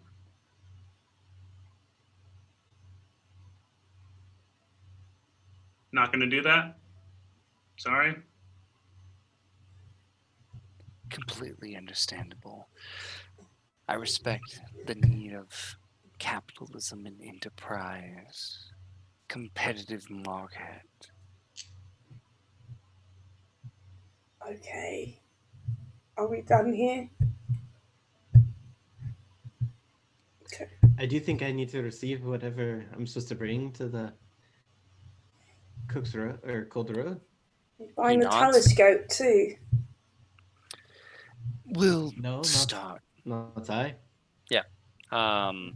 So for the book, he takes the book out. He wraps it up in wax paper, puts a little, simple twine around it, wraps it up, passes it over to you, and then goes in the back and comes out with a small wooden case with a metal clasp on the front. It's not locked. You can open it, look inside whenever you want, and he just slides it across the desk to you. I mean, if it's on class, I'm looking at it right away. I'm opening it and making sure that it's medical supplies. You open it and it is filled with it's not too deep. It's maybe about like a foot deep. It is filled with blood bags. Vampire delivery. Seriously. Nothing has screamed vampire louder than a bag. I mean, Doc would just close it and put it in his bag, but I'm just like, this is gross. I'm so excited about meeting all these vampires. For the masquerade. Blood. Sorry, All right, back in character. I'll put it there. I didn't think I got the book until after I returned. I don't have to return. Oh no, he gives you the book and says, "Deal is made. Contract is signed. That book is yours. Just fulfill your side of the agreement." Is there someone specific that I'm supposed to take it to? Or am I just supposed to bring it to the road and drop it in the middle? Once you head down to Cole Street, there will be a few gentlemen who will accost you. They are suspicious, but give them this bag and you should be left alone. Don't take too long, please.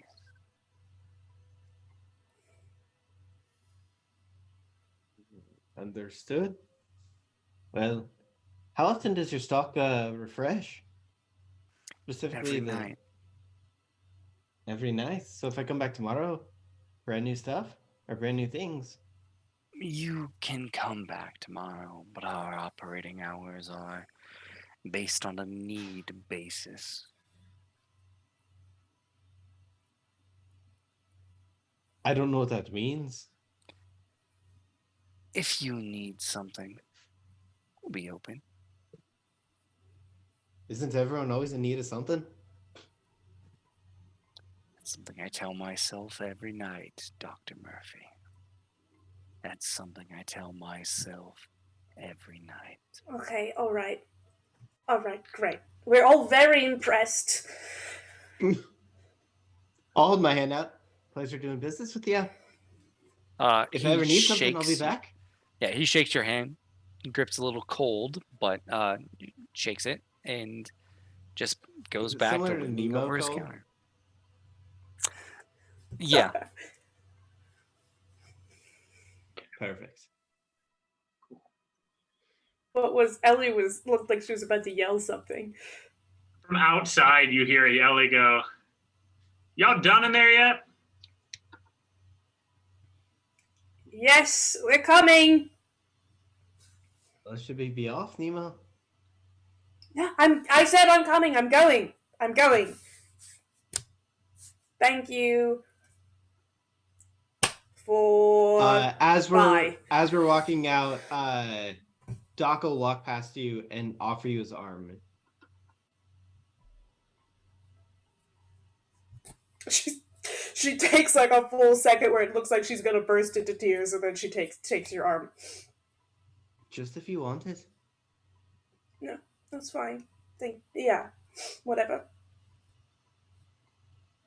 As I go out, Ellie, did you really not see anything in the telescope? Yeah, I saw nothing. Couldn't even see the sun. You turned the sky into geometric shapes overlapping for me. And then it went black, but I thought that it might show you the shapes. It seemed as though if I looked at it for long enough, I might be able to figure it out, but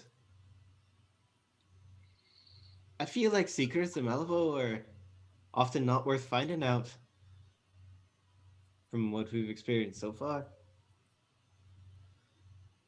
That one could be interesting. I mean, I'm a big fan of mechanics, and that is what's inside there. Shapes, designs, be worth looking at. That shop is very confusing.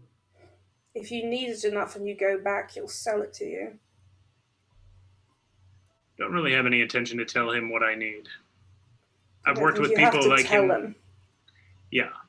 Well, if we show up again, he has something I care about, sure. But I've worked with a lot of people like him. One in particular, loved to hear himself talk. I find you go in, you make the deal as fast as possible, and while they're still talking, you walk out of the door. So I didn't like him. Why didn't you tell me that before I walked in? I thought you knew. Then I found out, to my dismay, you didn't. So. Well, Nemo. is there an easier way to get back? I need to go. Well, did you all hear the deal I made? Yeah, we did. I mean, it's pretty close to where we're sleeping now. Yeah, so I think we should do it today. If we have time, right? I would agree. I mean, he warned me that I'm gonna get accosted. Maybe if you guys could, or the two of you could, lay in the background, and if the accosting gets a little bit too much after I give him the... You're going to go up by yourself? package. Are you really going to Well, I'm stand thinking up by this. yourself and get accosted? I don't think that's a good idea at all. I think that's a good idea. You and I could ambush him. He would be the bait. Exactly. I'm just thinking, obviously we've been warned that they're going to accost me, but I mean, if I give them the package and they keep doing it, then that's when I'd want you to jump in. Right, yeah. If we could go back to the house first, I just need a little bit of, I'm being really stupid and I need a little bit of time before, because I feel like I'm going to mess something up if we do it like right now, so. Not a problem. Yeah, not a problem. Is there an easier way to get out of here? Maybe less noticeable to the guild? I don't think we should come back to downtown with Ellie until your eye's fixed. Is there, Brent? I would know if anyone would. I know all Um, about getting in and out of the quarantine zone. So if you're gonna go back to your house, secret passage, best way, right? To But do we have to move go through all the marshals again? at the moment, that's like kind of the only way. Like this is a very packed street and everything. You're gonna have to go back through Can the I guild. stealth us through? We're kind of gonna do it where everyone has to roll stealth check, and we'll average. All right. Average. Average. Can I give them advantage because I'm a boss ass bitch? I'm Nope. super good at this. Okay. We'll say target number 7. Oh, 15. What is stealth skill? just Cunning. Cunning, yeah. Cunning. Is it-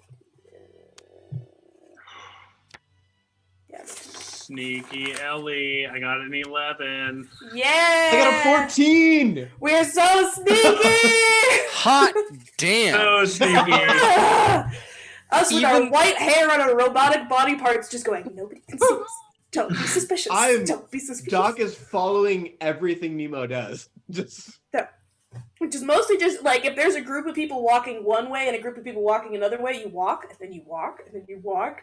It's a very slow way to get around, but you're just weaving through people constantly feeling like you're part of a group.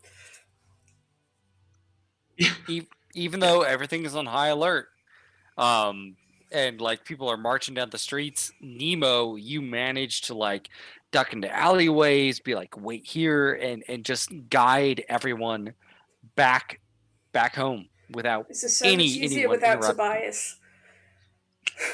Oh, Toby. well, you'd probably be talking his way through it. That's not very stealthy, is it? Not? Yeah, It's that's true. It's true. Yeah. All right, we back at the house. You guys make your way back. It's like, look, I'm assuming we're down, or not downstairs, but just in our little bed area where we can be private, right? Mhm. I have a concern that I didn't think was serious, but it's like now it might be affecting other people, because I've got all my business happening and messing with everyone else. It's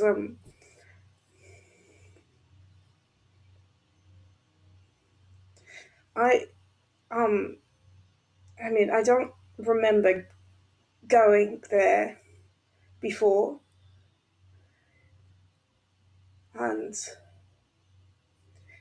I don't remember when I last saw SR, and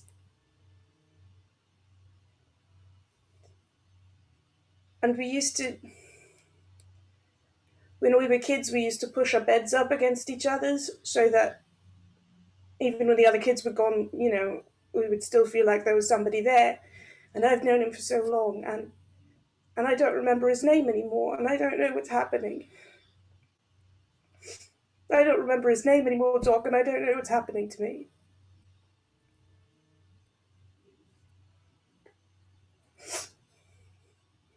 I don't know what my name was. Remember.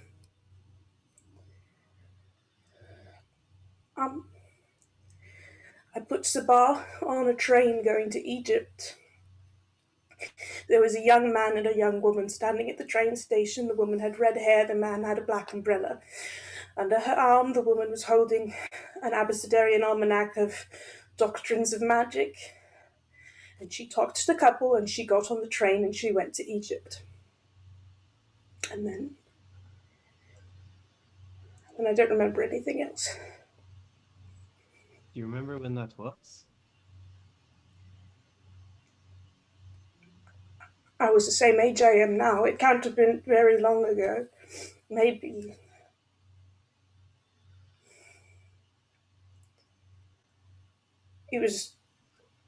It was fall. I remember it was fall. It was autumn. So, last autumn, probably. I mean, there's many reasons you can have amnesia about something. I can't say that I'm adequately familiar with all of them, but I could check your blood for things like toxins and stuff. But I mean, that would have worn off in the time that I've known you. If it's something magical, I I wouldn't know where to start. Okay, And I that's mean, okay. I'm not well versed in the mental sciences, but if there is enough stress and enough trauma, you can subconsciously choose to forget something. I don't know, but it's just that's the one thing, right? Like if it was a traumatic event, then I would have forgotten, the event, not like because I can remember being with him and I can remember being a kid and I can remember lots of things, and then it just feels like parts of it are missing. And I don't. My name hasn't always been Nemo. It's not Teresa and Mary and all that garbage, but I had a name before Nemo. I got Nemo from a book, and I don't know what it was. And that doesn't Is it? seem right, right? I should know that. I'm not one to tell you how you should, what you should remember and what you shouldn't. All I can tell you now is we're here for you. And if it is something mental, then when you're ready to hear it, then when you're ready to know it, I'm sure it'll come back to you. But we're here to help in any way we can. And I think I speak for Ellie and I in that. I'm just worried that, I'm going to forget something important. It's always the important things, and I'm going to fuck something up for everybody, and I don't. I mean, that's why I'm telling you. It's because I don't want, like, if I forget, I don't know, if I forget how to fight or something, I don't want to be a problem for everybody. So that's why I'm telling you. I'm sorry to, you know, Do be a baby I about don't it. I don't mean to be disrespectful, but do you know how to write? Yeah, I do. Not not really well, but I do. Yeah. What if we got you a journal? Something to jot down what's in your head at the time. That's why if you ever forget something, you can read it back to yourself. And if you forget how to read, then I'll be there to read it back to you. Thanks. You can also tell me names, and if you describe anybody to me, I won't forget those things.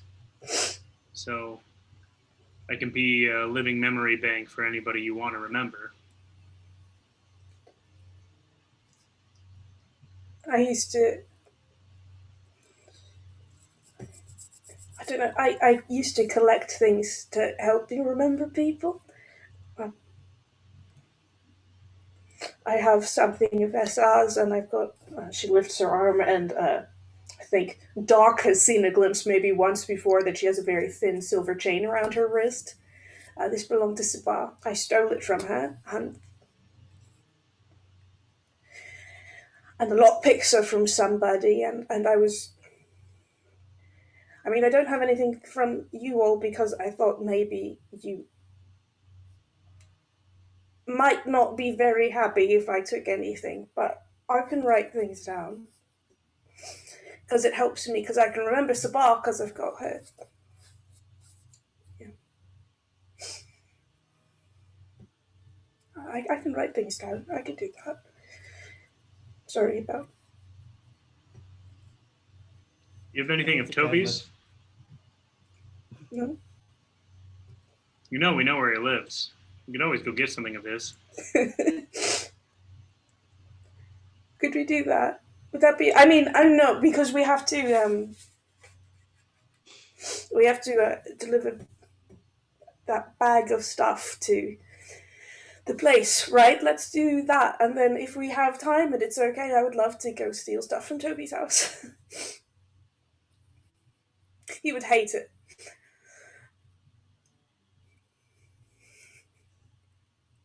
Right, okay. I can feel him staring at us now. Nemo, Yeah. you're not alone in this.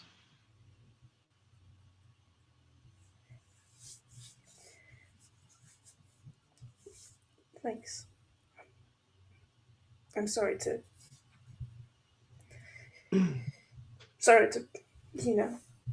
thank you. Doc is going to stand up and kind of grab both your shoulders softly, give you a small kiss on the forehead, and just say, "Don't ever apologize for asking us if you need something. I think the three of us are the only ones that know that we can trust each other. We're the ones that you can be honest about anything with.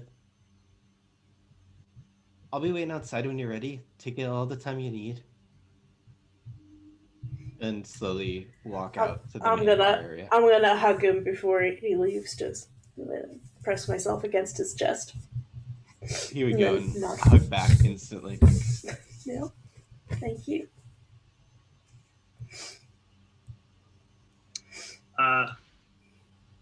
After Doc leaves, I turn to Nemo.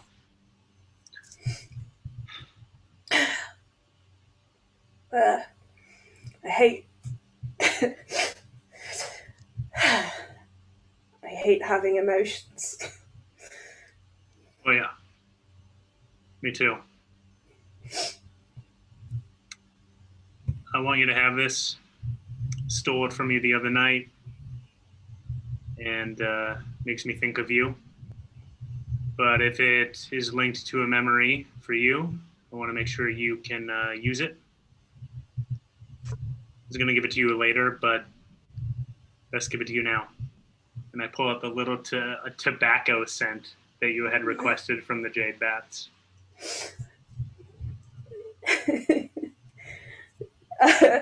No, as I used to smoke. I've already got something of his. If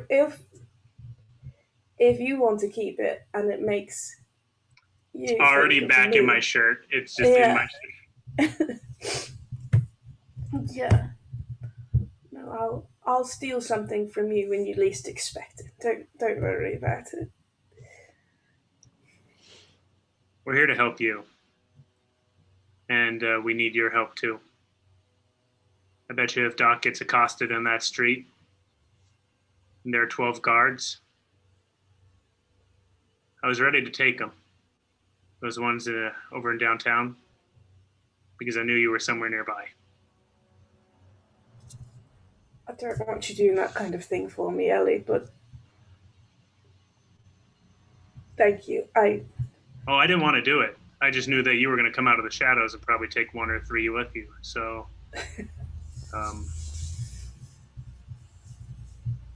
look, you're strong. We all are going to struggle, and we need you.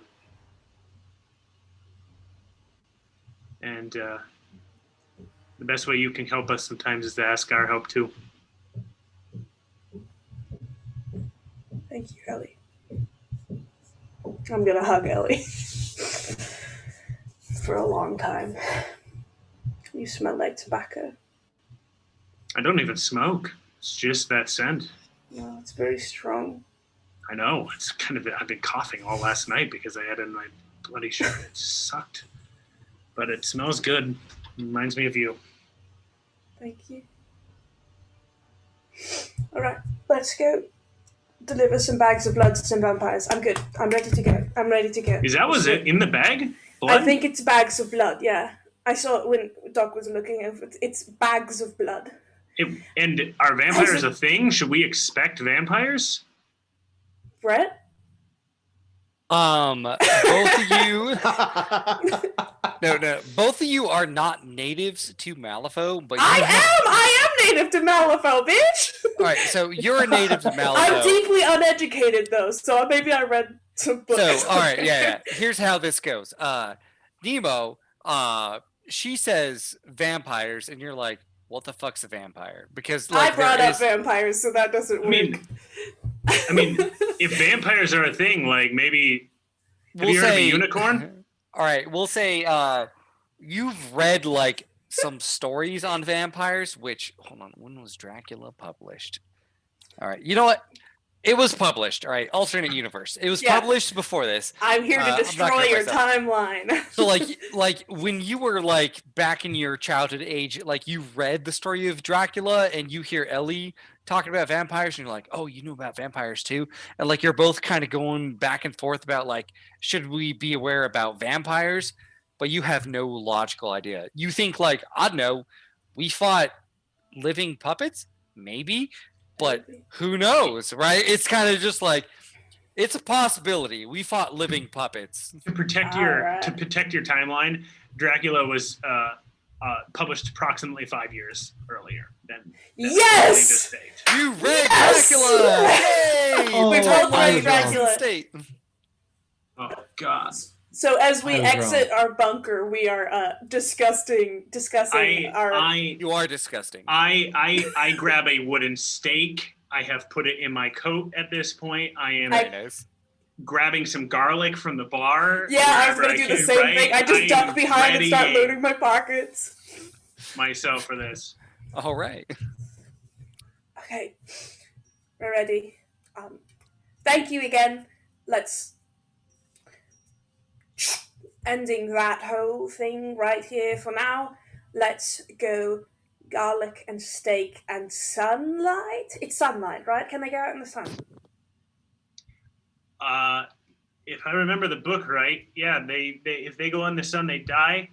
Mm-hmm. Okay, so it's good that we're going during the day then, and we only have a couple hours of daylight left, I believe. So we should head out as soon as possible. I do want to have a quick conversation with Ronan. If she's outside. This is while Nemo and I are vampire hunter preparing. You're distracting Ronan while we're stealing garlic from behind her bar. 100%. Yeah. Sure, she's hanging around the bar. There's a few other people who are like moving crates of like stock and whatever the hell it is she smuggles in here into the back room, and she's guiding them. If I needed something of special request, could I make it and you could acquire it for me? I mean, there's places that kind of deal in more nefarious things.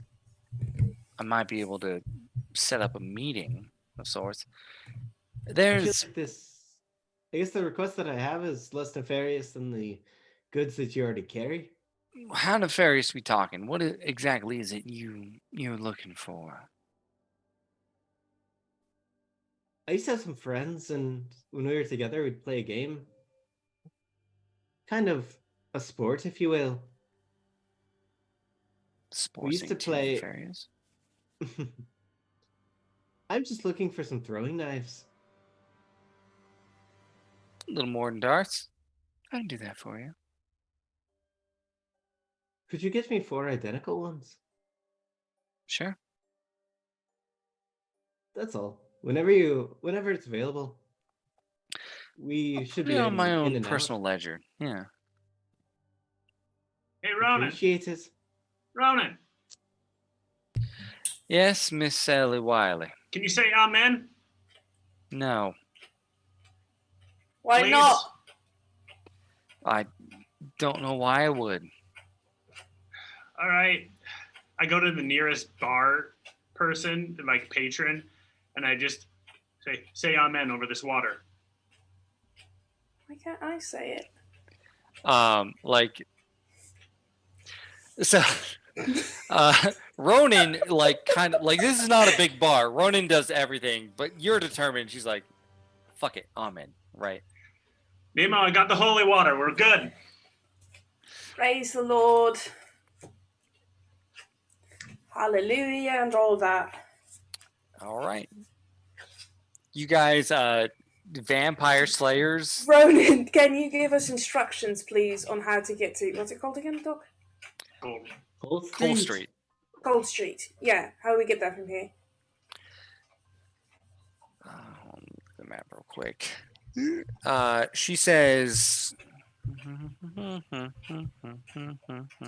the woods, over the hills and through the woods. I think if we travel, we're on the correct. We have to cross a bridge, so we have to cross the river, and then we would travel into Cold Street that way. Correct. Yeah, we have to get across the river. Yeah. Wow, Cold Street is massive, so we have some time. It's huge. All right, so we'll move through this pretty quick because it's not anything too crazy. You're just kind of dropping it off at the edge, as per Necessity and Desires desire. You guys managed to find like a small ferry that leads you back over. You make your way. Nope, it's not that guy. ferryman? It's not that guy. It's not that guy. I know what you're thinking. It's not that guy. Only takes probably about like 40 minutes or so. Like you're close enough to the actual city that it's easy to get a ferry. It's gonna cost one person like 50 cents. So someone mark that off. I have $1. I'll mark it off. All right. So It's my minus quest. 50 cents. Yeah. And eventually you kind of get over to Cool Street. It has like the same barrier going along. But at the moment, like when you go up to the guild guards, they kind of look at you suspiciously and say, "Oi, what's your business?"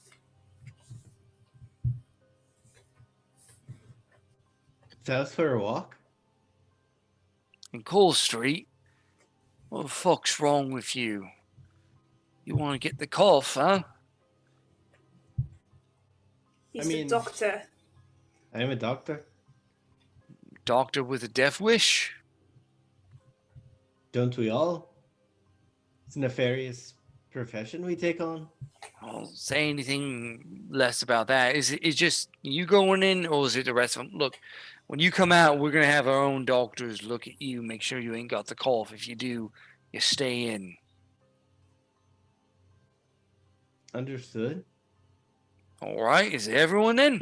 Well, yeah. I'll turn back and look and see if everyone else accepts. As long as your doctor can determine sanguine-based diseases, I'm okay with this. It's all about the cough around here. It is. He get the cough, we'll check him out. He goes in. Can't have any of the infected going up north of the city. Got to leave them here to die so they don't kill anyone else. So understandable. We're so excited. Thank you so much for your time. We're here to protect the citizens of Malifaux. We is. I feel Do you know so how you get the protected. cough? Is it proximity or is it touch or I mean, I ain't no doctor. I just know the cough spreads. It's the spit that comes out of it. It does. Used to be a nice place, it did, but then they all got the cold. Leave them here. Yeah. Thanks. We'll see you in a hot minute then. All right, Doc, you all go in. Your, I don't know, fans or whatever it is, posse, surgeons, medical apprentices, hunters, they say out here. You come back, we'll give you a good checkup. understood? We're going in with him. Yeah. We need a checkup for everyone to make sure you don't get infected. Checking us before and after, just when we come out. What Once if you when come we out- go in, we've got super secret evil disease, and when we come out, it's gone? We'll have to give you a check when you come out. Great. Yeah. All right. Going in then. They kind of, open the gates. You guys are led inside.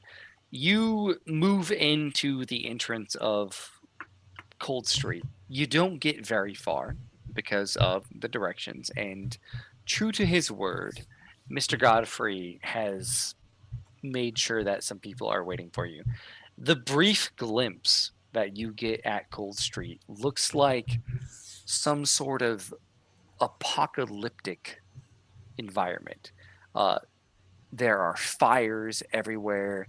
There are buildings that are mostly collapsed, but there is no violence. There is no raiding. There's just like people who are huddled around these collapsed buildings trying to stay warm, constant coughing going on, hanging out in the distance. And like you see that like some people come up to you and like they have sort of like the old fashioned Western bandanas poured up over them. And like a few of them, like the first one tries to talk. He's like, so are you, and he just like, and like just starts like hacking and like lifts up his mask and wipes it away, and you can see like there's blood on his hand, and he kind of steps back, and another person comes up and says, so you got the goods?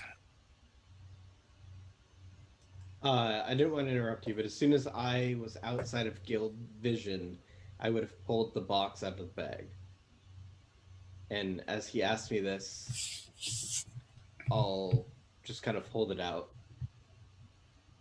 He looks at you and says, put it on the ground. I'll put it on the ground gently, step back. We don't want you to get infected. A little bit more. That's appreciated.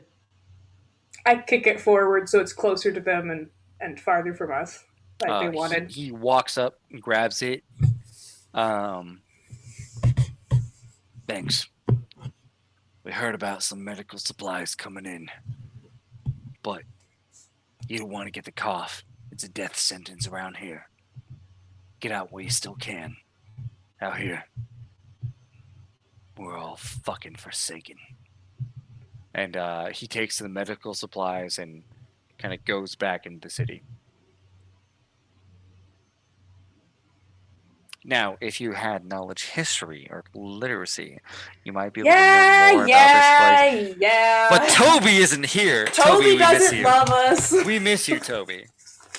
I don't miss him. I'm furious. Can I make a notice check? What are you trying to notice?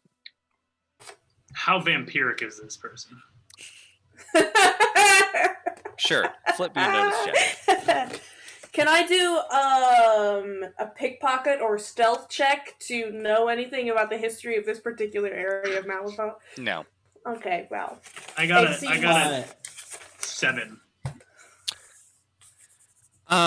With a 7, I don't know, man. Like, he didn't try to suck your blood, but blood came out of his mouth, so maybe. Maybe he recently fed. Can I make a doctor's check? I just want to try to get any signs of what the cough puts off, like other than a cough. Like, are there Absolutely. signs No, to that it? is a brilliant check. Absolutely. Target number 8, and I will give you. And So a our checks vampire aren't check? brilliant? Your vampire check ain't brilliant. What? And they need a doctor. Who'd have thought? Yeah. That's an 18. He sees the germs. His robot eye zooms in and he can seize the individual bacteria. It triggered too, but the trigger doesn't affect this. Yeah, you go into like some like Sherlock Holmes shit where like you're walking or not walking, like you're looking, you're listening to like different coughs. You're seeing how they're hunched over. You're seeing like the coughing and blood and everything. This is not a magical disease. This is tuberculosis. Oh, I can't say that word. Tuberculosis. Thank you. I have problems with certain words. That's one. Tuberculosis. Nope, not Close gonna try enough. again. Close That enough. one. You're doing great. We love you. Tuberculosis. Tubes disease. Yeah. That is what is happening here. In this current time in like 1902, it is kind of a deadly disease, and it is contagious. And apparently, judging by like how the people are talking and everything, Malifaux and the guild has decided to give up on those people and put them in an area to die. If it helps you, Brent, you could also call it consumption. Consumption. There we go. Yeah. I can say that word. I can't say tuberculosis. There are certain words I really struggle with. It's consumption. It's consumption, not tuberculosis. All right. Right. There's Can not I- much that I know how to treat here, so should we be off? I mean, is this sort of... I haven't been in this area a lot myself. I'm assuming that whatever they've got is not the thing that's setting all these fires in the city, right? It's just... It's pretty grey, I guess. Right, so judging by the fact that you thought I was dead when you checked me medically, I probably shouldn't go through the check-in to get out. So I'm just going to take some time and go around a bit, you know. Are you dead? Do I look dead to you, Ellie? We're outside, right? We're out in the sun, right? You guys are like kind of like at the gate about to exit out. Is it sunny? It is sunny. I begin to glisten and sparkle in the light. You watch as Ellie is asking the question semi in jest, but there is a small part of Ellie that does the "Are you a vampire?" checklist and checks off. Do you want to see my probably. teeth? Nope, I'm good. Do you want to splash me with some holy water? I splash you with the holy water. Oh my god. Okay. It burns us. No, it's fine. Yeah, I thought it would be funny. Sorry. It was, so you're fine. Was pretty much the entirety of the outskirt covered by marshals, or is there an area where I could maybe just swim the river? Like all of the wall is covered. Well, it's guarded. There's people patrolling everything, but like you guys went in like about 100 feet, met someone, dropped off a case, and now you're ready to go back out. No, I know. I just can't go through the guards because I can't have my blood checked. Is there a way that I can pass them and not have to deal with them at all? It'll be something in Will athletics. it be stealth? Oh, just time Athletics- defense? Athletics and stealth. Athletics and stealth. We'll say Right. it's an athletics. Probably. It's a big wall. Could and it be acrobatics and stealth? I think acrobatics is a skill, and it's based off of grace or speed instead of might. Climbing is athletics. What if I like backflip up, like I do a handstand? Climbing is athletics. Great. So Age you want- old question. What are the target numbers for these? It's a tall wall, very tall. Athletics is 10, and stealth is 9. Or you're just gonna have to go out the normal way. Well, I got a 1 on my athletics because I got a 3 minus 2. You're like, I'm gonna branch off and try to climb this wall, and then you don't even like try to climb it. You're just like looking at like sheets of metal that have been like kind of like nailed in and drilled into this, and you're like, nope, just not possible. Nope. No climbing, no like you fell down and people heard you. It's like, can't even try. This wall is impossible to get over. I really thought you were going to get shanked, Doc. That's the only reason I came in. If I knew they were just going to politely take a bag. Hey, Doc. So, do you think if they check on me, they're going to? Am I immediately weird, or am I okay? Am I fine? Honestly, I have no idea. Great. So, Ellie, what you were talking about earlier about taking 12 out at the same time, does that offer still stand if they decide that my blood is too creepy to leave Coat Always. Street? Okay, cool. Yeah, okay. Let's go. Doc, lead the way. I can tell you that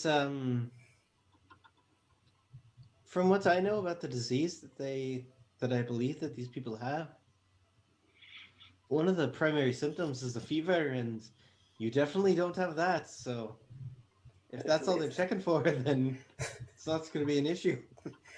All right. Good. Okay. Thank you. We head out to our doctor's visits. Okay. You head back to the gate. They pull you aside. There are like a few individuals, like in the old plague doctor sort of mask with the hat and everything that you saw back in the hospital. They take you all into separate rooms, investigate you, wait for a cough. It's like kind of this borderline of modern and rudimentary. So like a few times, like they have you smell pepper and you sneeze, but like they wait to see if you cough. They're putting their hand on your forehead and they wash it and everything. But you guys have been in the zone for a very few amount of time, and they let you. So I was very dramatic for no reason. Okay. It's all right. You should be scared. It's a scary place. Right. All right. That was easy. Have you gotten a chance? Yeah, have you gotten a chance to check out your book yet, or you want to read it as you go to sleep tonight? That's always the plan. I'd like to reread it. I haven't read it in quite a while. What's it about? It's one of my favorite books. Well, it's about a English gentleman that takes a bet to make it around the world in 80 days. And, well, I don't want to spoil the ending, but it's about the journeys and adventures that they come across in doing so. Was it difficult then? Technologies. Is it difficult to get around the world in 80 days? Because you can get from one end of Malifaux to the other in like a day and a half.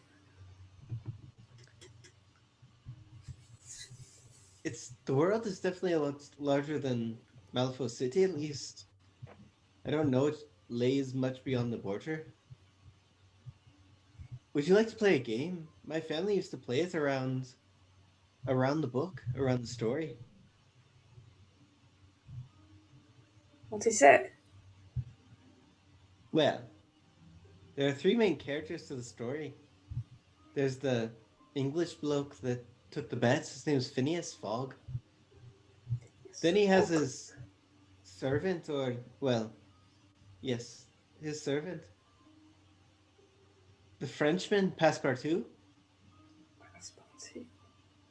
And then part of the way through the world, they pick up a princess.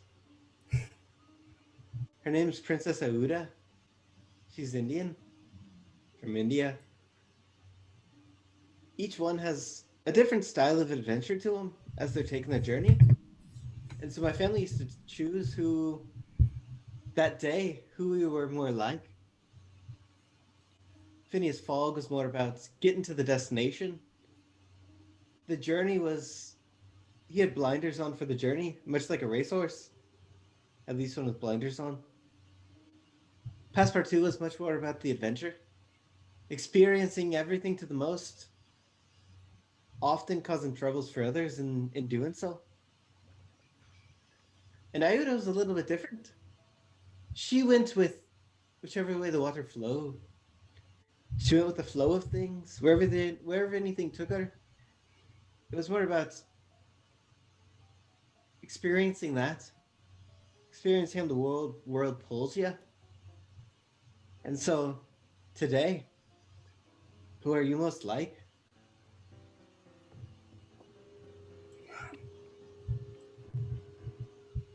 Well, I think Ellie is the most like Phineas Fogg, generally. Right? As you say that, Ellie has gotten a little distance away from you and missed this and says, "What are you waiting for? Let's go. I have other things we can do." Okay, yeah okay. I tried to catch up. Speaking of that, where are you guys heading next? Well, it's evening time, so we're probably gonna go back to bed and do something tomorrow, right? It's I Or mean, is like it you day? guys went straight in the morning, took care of this, and like it's afternoon right now. I will say, Ellie, because I know there's been something that's been weighing on your heart, the Cage of Grace. Just by like getting a feeling of the air when you guys were walking through the streets of downtown, they have no idea who robbed the station, except that there was a group of people and someone lost an eye. That's it. So if someone walked in that didn't have a lost eye, it might be all right. Or if you could find a way to casually hide that. But like that was like the big conversation when you guys were walking through downtown. Like they were looking for people like that. Yeah. And I think that Tobias is a lot more like Passepartout. Is that what his name is? Passepartout. Passepartout. Because he's all about, wow, this is so exciting. There's no way that I could ever die. I'm immortal. And I think I'm a little bit like the princess. Like, because just sort of things happen to me most of the time and then I have to deal with them. But I don't know, is there anyone in the story, Doc, who's like doing things because like it's the right thing to do? Like, because they, I don't know. Because that's the only reason I get from you about why you want to do things is because it's right or it's good or something, which is difficult to understand. But The reason growing up that this was always my favorite game is I feel like in life everyone takes on the role at different times. And so I like to play the game with each day. Like today, it seemed like you wanted to just get things done in the most efficient way possible. Get in, get out, and be done with it. Wipe your hands. And so I feel like today you might have been more like Phineas Fogg than anyone else. right. Whereas I was like a kid in a candy shop. I loved that store. At least the goods. The shop owner I could give or take. So I feel like today I was a little bit more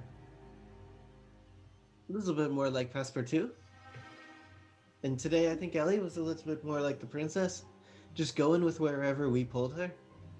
Don't think Ellie would like to be called a princess, but yeah. It's a In the nice way to story, think she's about not. it. In the story, she's one of the more reasonable characters, in my opinion. I think that referring her to a princess in this way is more of a compliment than anything. Hey, princess! What do you want to do the rest of the day? What? Princess! Ellie! We've got a while until we have to go back to bed, so what do you want to do with the rest of the day? Doc was just telling me about how much you remind him of this princess in a book that he read. Just this beautiful, so here's what I'm thinking we exotic do. princess. Kind of flattered about the princess thing for a minute. Nobody's ever called me a princess before, so that. Oh, it wasn't me. I was just carrying on what Doc was saying. It was intended as a compliment, for sure. So, putting that aside, I have an idea. We got some time today. Let's start gathering information. I want to go after something. We got a couple of bounty opportunities. We can make a little bit of money. Widow Weaver. You know, somebody from the death board. We don't have to go after him today, right? Eye. The one who took my eye. Sure. Should we do something about the eye first? No. You want to have one eye while we go on a bounty? the eye is not important. We got other things we can do, and we can prioritize them first. We don't need to see the bounty to track it. I understand, yeah. Was that an eye joke? It wasn't an eye joke, it was just, needling you. No jokes involved. Look. I just think it's something we should get done soon if we're going to do it, because it's... Don't pressure me about it. Okay. Right, so how do you want to stop the bounty thing, then? Right. So I think we lay the groundwork and we start figuring out where one of these things are. If I'm correct, the Widow Weaver was actually spotted not too far away from here. Or at least that was the last time it kind of wandered around. If we can go get some information, we can at least kind of narrow things down and maybe go and find it. What do you mean not too far? Like in Cold Street or the Howling Slums? No, it was in one of the districts over to the northwest. Western Slums or downtown? Or there's so many options here. Good choices. Yeah, I gotta look at my notes for a second because I wrote it down. We can pass by Toby's house on the way over and steal something if we want to. Beyond that, the other folks we could go to. I don't really want to go to through the sewers, but Scape Town. There's somebody that we could hunt there, and somebody we could hunt in Edge Point. Right. Okay. I'm still a little hesitant to actually go into the Cage of Grace. So Why is that? So, if you get a bounty, that is what pays you. I know. Okay? I'm throwing that out there. Like, if you guys successfully do a bounty, you cannot turn it in unless you go to the Cage of Grace. I'll say I am most interested in the Widow Weaver because it feels sort of, I know it's not necessarily connected to what we were doing before, but it feels like it, right? Like a weaver and all those weird puppet things. Yeah. Doc, are you This is comfortable far and with above my head. Yeah. Are you comfortable doing a bounty, though?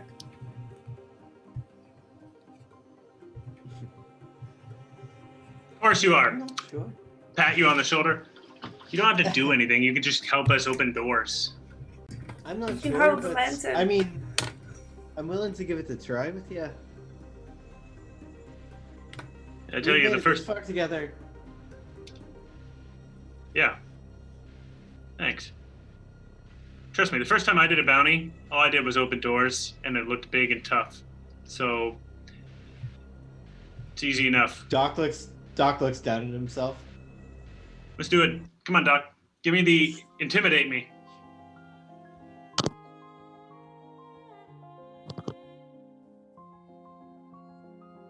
All right, Are you we're doing gonna it work right on now? this. Is that your Yeah, we're intimidation gonna work on face? this. You really don't get that much time, Doc. You gotta kind He of just be able looks to. so friendly and open and everything.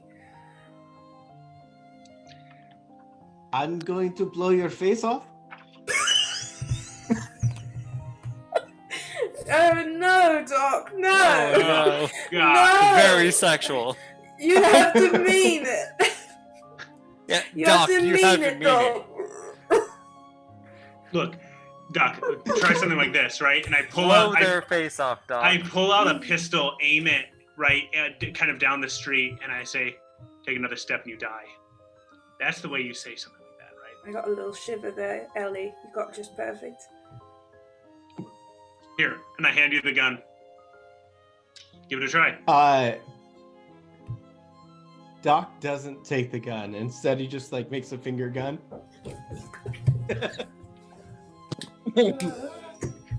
Points it down the street, and take another step, and you're gonna die. Is it the accent? Does everyone from Ireland just sound so sweet? You sound uncertain, Doc. You're definitely. We'll work on it, right? We'll practice it. So here's what I'm thinking. I don't want to go to the Cage of Grace yet, right? So if Nemo, if I got this right, if I know what's going on here, where's Edgetown? Oh, mighty GM. Edgetown. Specifically, Edgiest of town. I'm looking Well, there's for Edgepoint Station is way Yeah. down south. Yeah. Oh, shoot. All right. Yeah. Oh. Is that where Edgetown is, DM? Yeah, that's Edgepoint. That's Edgepoint. You have limited information because you found like soggy bounty hunter clips. No, without that's any- not true. We went to a bounty board. And That bounty board has limited information. Yeah, it was the illegal bounty board. Yeah, we're looking pretty for much. Huebsch and Harry if we want to go down there. I want What to do information do you that. have? Dead or alive, he is a illegal arsonist, right? And his name is Huebsch and Harry in Edgepoint. And if we collect him, we get 75 script for doing it. All right, so Great. you, not being a native here, don't know, but I will have a history check from Nemo, and that is a Does target it have number. to be history? Can it be wilderness? Which is the same as survival, but it makes sense if it's history. But Because you've never left the city, I'm gonna say it's history. So it is a target number 8 history. how does a 2 hit ya? You're like Edgetown? I think that's in the city. That's maybe part of the quarantine zone. I'm not assuming sure. it's on the edge. Yeah, Yeah. no idea. Where's What? Red Chapel Killer? Very little like all the information you have is on your bounty. Hey, guess what? There's a place that tells you more information that's owned by the government, and it's terrible. But I will tell you right now, if you had someone that worked for the guild that lived in the city, you could I have make. an idea. I have an idea. Mhm. All right. Go chase A lot down of- Toby? Tobias? Yeah, let's just go run out into the mountains, tackle him over, and say, "You have to tell us about Edgetown." Then you can go. All right. Let's All right. do it. 2 ideas here. Okay. We go break into Toby's house. Right? Okay. Yep. It's a thought. The other is, You know, I can't believe I'm saying this, but Nemo, if we want to do a bounty, we have to go back in the sewer. why? Why Why do do we we have to go back into the Because sewer? if we go down to the Scape Town, this is a full circle situation here. But we could go after Alexander Burroughs Jr., who's there. I have...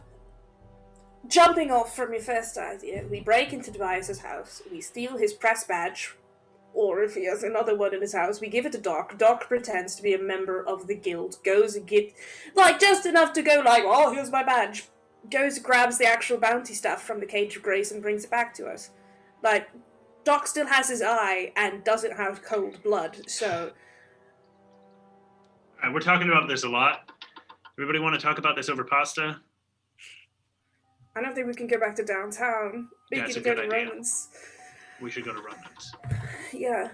And then I really think we should just send somebody to the Cage of Grace to get the information. Doesn't have to be you. With your shish kebabbed eye. We are like 30 minutes out. What's the big decision on which direction we're gonna go? We go back to Ronan's. Okay. Doc, would you be willing to go pick up the bounty stuff for us? Or do you think it's dangerous to go alone? Well, not gonna lie. I don't know if anyone would believe that I'm a bounty hunter and I'm a terrible liar. Okay, that's fair. I usually go flush in the cheeks. Flash on the cheeks? Flush in the cheeks. Oh! Okay.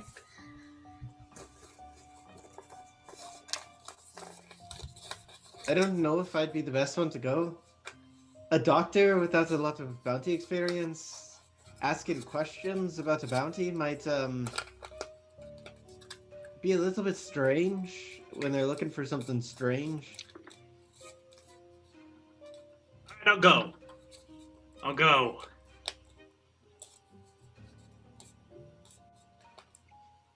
With your eye out.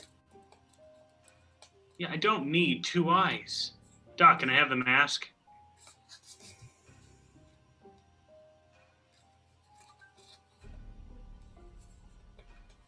It doesn't really work that way.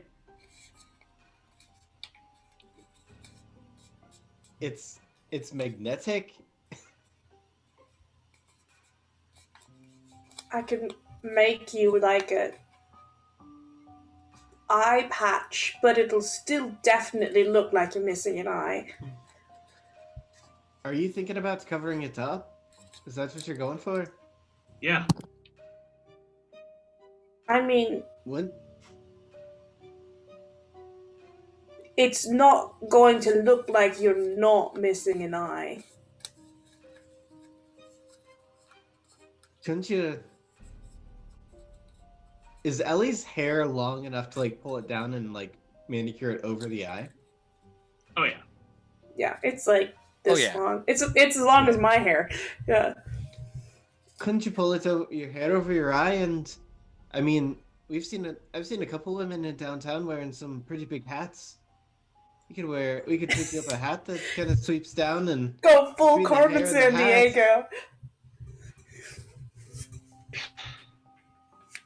Hey, sure. Ronan! Hey, Ronan! You called. You got any good hats? I mean, I got my own hat. Can I borrow it? Let me borrow it. What you give me if I let you borrow this hat? And when she says that, she kind of like leans in, puts her elbow on the bar stool or like the bar counter. Smiles.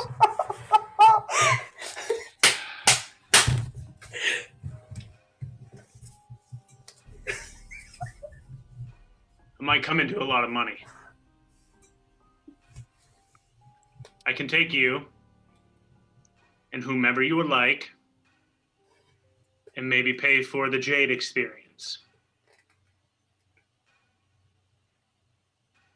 I say, you know how to woo woman, don't you? I guess I do. All right, I'm gonna need 5 script up front. What? You can roll like a persuasion, a convince, a barter, or something to change that. She flirts, script but she's for still a businesswoman. She's still a businesswoman. She loves that hat. I'm gonna speak up on this one. And you mentioned that you were paid a lot to keep us safe. I did indeed. Lending Ellie the hat will help ensure that. The hat is vital to her livelihood. I was paid to make sure that you were safe when y'all was here. Through and through. Now, if you guys decide to run off and, I don't know, kick the hornet's nest and kill yourselves, that ain't on me. But as long as you're here, I'll keep you safe. Now, I'm mighty fond of this hat. Very mighty fine. New script up front. It's the Jade experience. Just give me the damn hat. Give me a check. 8. 8. She looks at you and says, all right, and takes it off, holds out her hand, waiting for the 2 script. Give it to her. And she says, I'll give this back to you when you give this back to me. Don't you go Alright. cheating me now, right now. So It's a fedora. Yes. It's a fedora. So we don't think that a very heavily obscured and obviously disguised missing eye is suspicious. You know, Nemo, If you have something to say, say it. I don't understand. You have a doctor here. Can't he just, like, stick an eye back in you? Doc, take lessons. I get to make decisions about my eye, all right? Okay, I mean, it just feels like a dangerous thing to be doing, and I don't understand why you're doing it. I don't have to explain. It doesn't seem that far out of place. Haven't we been seeing some flyers and posters with a bounty hunter on them? She wears a pretty big hat. Yeah, Ortega? And I pull out the flyer Is of that her Ortega. name? Yeah, Perdita Ortega. And I pull out the flyer. Yeah, her. She wears a pretty big hat. Her eyes seem to be covered a lot. You can't even see them in the photo. Look, I know, it's not my decision. I'm not trying to... Yeah, I'm not trying to be an ass. I just...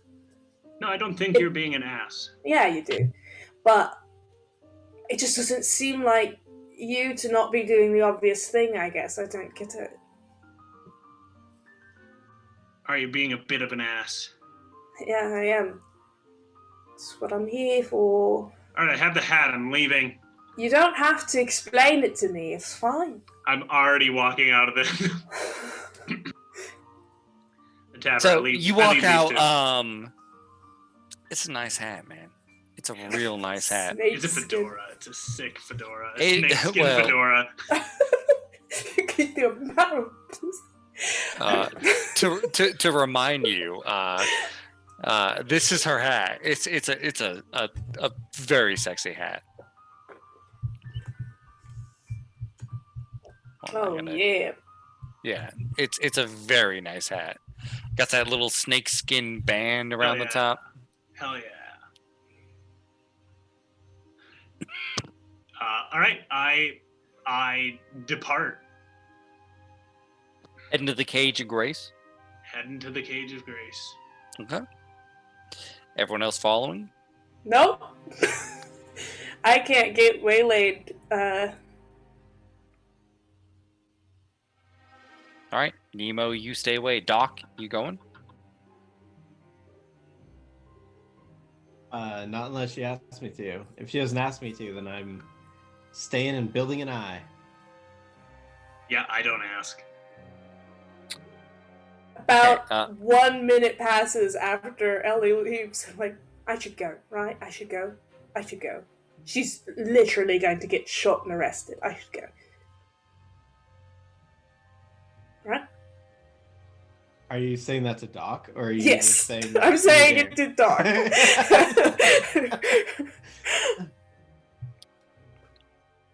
I mean, I'm more afraid of Ellie than the guild at this She point. said she would take on 12 of them at once, and that's great and all, but I think if there were 40 of them, she might get arrested, so I'm just gonna... I mean, you Should could I catch give up it to her, but I'd ask. Why don't I'm you not both planning go? on catching up to her. I'm planning on catching up to 30 feet behind her. So... Right? Would you like me to go with you? If you want to. You know, just in case we all get shot.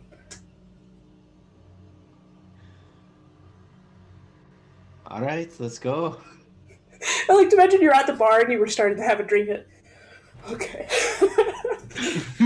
I also like that he was having that drink Yeah. as you were going, should I follow her? Should I follow her? Should I follow her? And Doc just goes, is this to me or is this just to you? 100%. He just Yeah. shoots the drink and just, all right, let's go.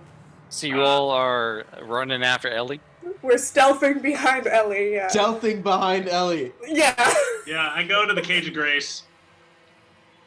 Ellie, you make your way back into downtown. The Cage of Grace is just a little bit a ways from the courtyard when you first come in. As you are making your way, and there are soldiers just like sort of march, investigating everywhere. You get to the courtyard before you turn, and there it is.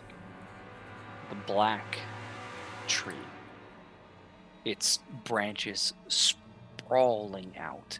But this time, you can see that there is a makeshift wooden stage that has been propped up. There is a man in the classic red guild coat talking, saying, "These here individuals have agreed to sacrifice their lives because they have been infected by the swarming disease that continues to come out of the quarantine zone." But there is no clap. There's no applause. There is a hushed silence over the crowd. He continues to prattle on as you make your way towards the Cage of Grace, talking about, and some of these men are criminals, and we know that this city needs order. It needs laws. We cannot have terrorists. And then as the words fade out, as you get farther and farther away, the last thing you hear is the snap. The snap of bodies being dropped and necks breaking. And it's silent. A few birds sort of caw and just like fly off into the distance. And you continue making your way further downtown towards the Cage of Grace. Eventually, you find a massive building, 4 stories tall, shaped sort of like a U, and there are regiments standing outside. Not guards lining the edge of it, but thick blocks of troops ready. And as you walk towards it, everyone sort of turns their head and is watching you. And this is where you guys come up. Like, you come in right at the snap. And just like when you come in, there are just bodies dangling from the tree. More fire for the fodder, more victims, more criminals who deserve to be hanged. And Completely used to this, Nemo just keeps moving at the same speed past it. You come up and see, probably about 30 away from you, Ellie making her way through like two, like one block of just solid troops, sort of turning, watching her. There are like captains and soldiers walking up, talking, but like occasionally a few of them are like looking out of position, like, who the hell is this? And like Nemo, like you can see in the distance, like there's like an officer with 2 other soldiers kind of walking towards Ellie. We should wait here in the crowd. I can agree with that. I don't think there's much we can do about all that. You guys kind of like dip back, hide in the crowd. Ellie, you are approached by an officer and 2 guards, and he says, "You there! What's your business here at the Cage of Grace in these trying times where terrorists attack our city?" Here to sign up as a bounty hunter. Join the guild. He takes a moment, looks you up and down, kind of invades your personal space and like pushes aside your coat to like look at the pistol, walks around back, like gives a little grip of the gun, says, "Yes." Yep, I am okay. not carrying the wildly illegal 1876 Chesterfield. All right. Good. Just your pistol? I leave that in the gallows. Smart man. I was about to do something with that. He says, "Yes, you'll do fine. We need more killers, thirsty for blood, ready to bring order and law to this society. Head on in." And he sort of like clicks his feet together and walks back, shouting at different, like, "Stand up straight, you!" Right? Like, it's a very tense atmosphere, and you move in. Before I move in, because he's like inspecting me, patting me down, right? Mhm. At one point in time, I like grab. Does he have like a what is it, a coat, right? So his coat is red like the rest of them, but Yeah. like his has like the double breast that like folds over, and it's like with gold slits of fabric and buttons and everything. It's very very Napoleonic, very So regal. so I wanna like do the like just like chest out, sort of get up close as he's patting me down, and in directly in his face as he's kind of talking to me and being, "What's your business here?" I want to say, "You know where Fitz Webster is, the doctor? Said to meet him here in the Cage of Grace." I don't have time for that. I'm a first class general dealing with the disappointment of my son. May I have your name? What's your rank? Recruit. As I thought.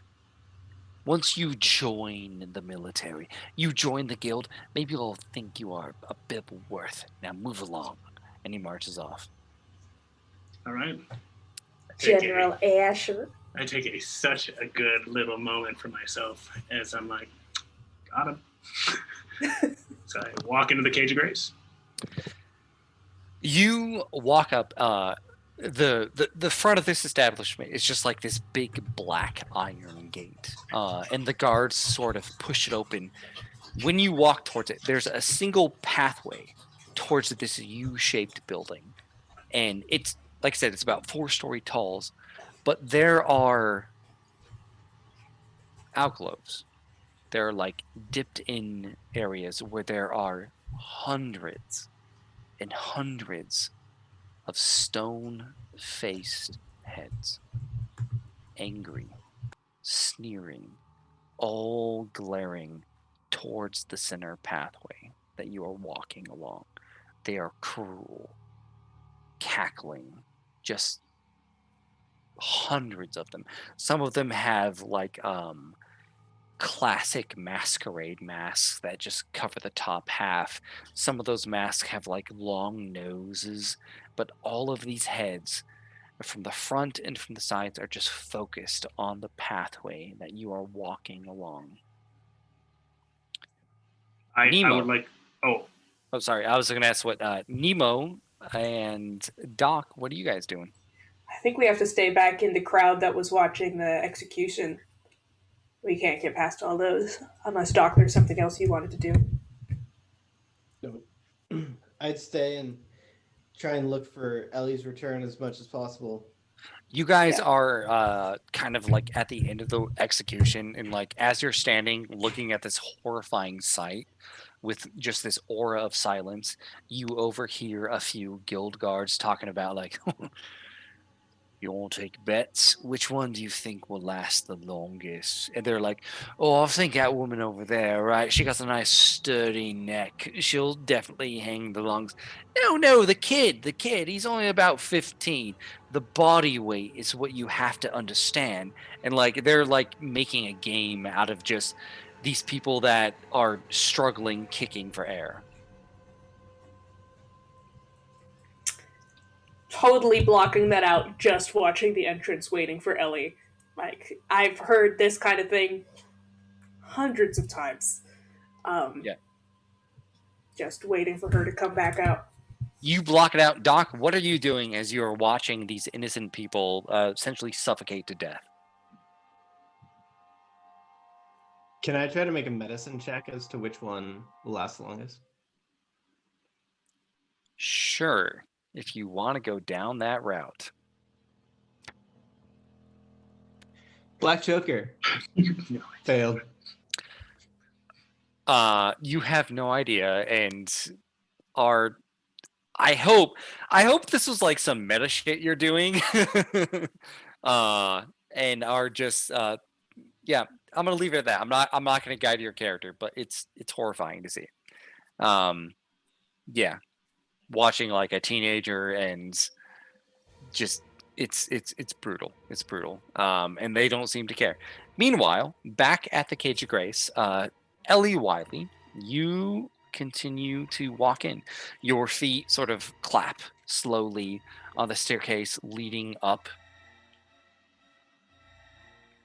And eventually as I'm walking up the stairs, Mhm. The stone face is staring at me.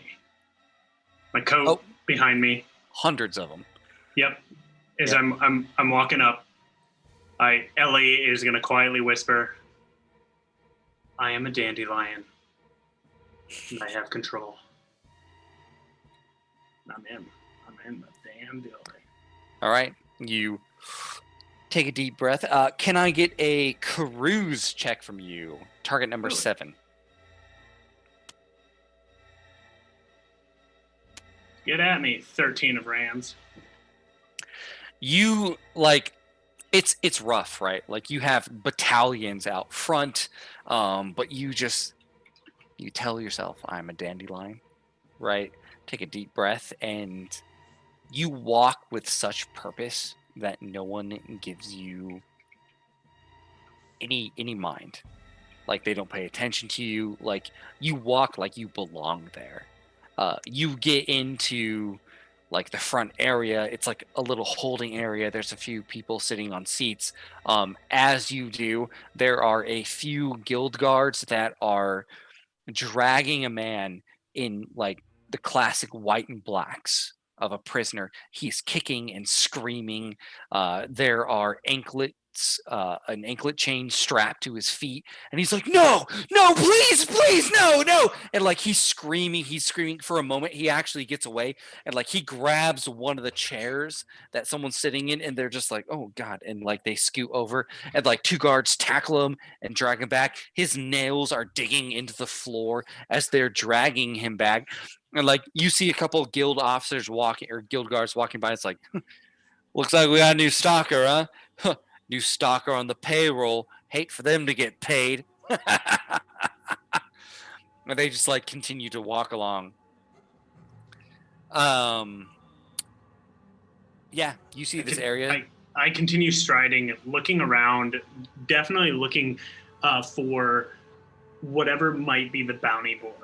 Ellie's sort of posture in this situation, and thank God she's already blind to one eye, is blinders up. I'm looking for my target.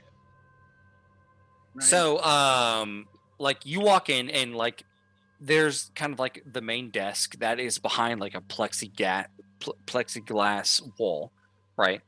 And like there's people guarding anything going on. So like you have the receptionist to talk to, and like there's a young man sitting behind there who's just his feet are kicked up on the desk, doesn't seem to give a damn.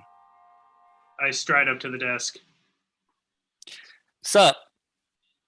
I'm looking for a doctor, Fitzwebster. Yeah. Hold on. And like he leans down and just starts like pull out some cabinets and begins to flip through.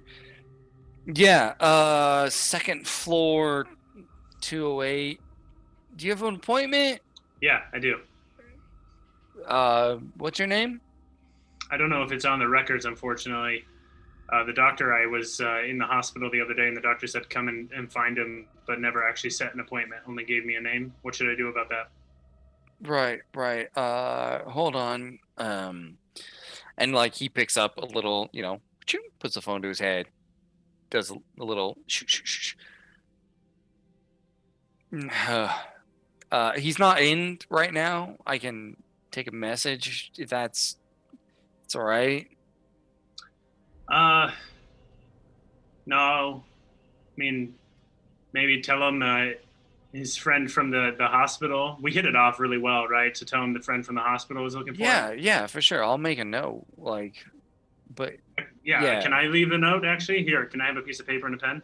Oh, yeah, absolutely. Yeah, right. For sure. I leave a note. Yeah, right. Thanks for it. The note basically says, thanks for helping my daughter and me with our illness. Your friend from the hospital. He doesn't even look at it. He's like, all right, yeah, I'll put in. Anything else you need? I mean, yeah. Where's the bounty board? Oh, you're gonna want to talk to. It's not that I'm lazy. It's totally that I'm lazy. It's not the fact that your DM is trying to find what it was. Hey, I got a quick question for you. While you're looking, got a good question for you. Uh-huh. Who's that general guy? Oh, you mean which one? There's a lot of generals around here. You know, the one that's leading all the troops outside. Oh, yeah. Cole. Yeah, that's General Cole. General Cole Asher. He's been having a hard day. I don't know, man. He like killed 7 people, I think, last week. That was part of his son's regiment. He's real upset. Wouldn't want to be on his bad side, right? You know what I'm thinking? His son has a dad, not a good dad, but like I have a really good dad, and my dad got me this job. And So where's that bounty board? oh, for sure, yeah, no, you're gonna want to see Mr. Lawson. He's on floor 3, room 302. Yeah, Sounds good. see him. You know, for sure. I got you. All right, bye. I'll miss you. How do I go up the fourth? Take the stairs. Yeah, just back I'm here. to gone. the left. I'm out of here. You're not charmed by this young man? Absolutely not. No, I don't have any time for that man right now. So we're gonna move pretty quickly. You make your way upstairs. As you're walking along the upstairs, Ellie, there's something that I need you to flip a notice. Target number 6 for.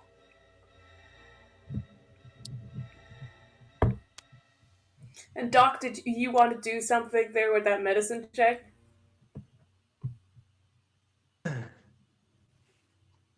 I mean, even if it's bad, I do want to go try and bet them. You got a black joker. I know. You can I know I'm still gonna bet get them. it wrong, but I was gonna bet them, so I know I'm gonna fail it. so. Give me that good conversation that you say to them as these like guys are betting on who's gonna live the longest. I'm just gonna go up to him and. Do you mind if I jump in on the bet? Couldn't help it over here. Apologies. Yeah. I mean, we got 2 script on each. Who you betting on? My bet's on the teen, low body weight. This one's on the thick neck. Who you looking at? I'm just gonna bet on whichever one fails the first one. First. I'm going to make. I got you- a black joker, so whoever failed the worst. So there is a. We don't have to describe this in great Yeah. detail. No. We don't, but I'm gonna talk But about it. you're going to. Because I want to twist the knife of Doc betting on a human's life, regardless of if he doesn't mean it. Like, you have like a kid, probably about like 19 or so, just kicking and screaming. He's really hurting. He's like crying. All right, Brent. Legitimately, Yeah. we don't have to do this. Please Okay. don't. Thank you. All right. Who do you vote on? Whichever one fails, it doesn't matter. I'll do the lady with the thick neck. Okay. You double up on that, and she ain't the first to go, we'll say. Well, she ain't the longest to last. Okay.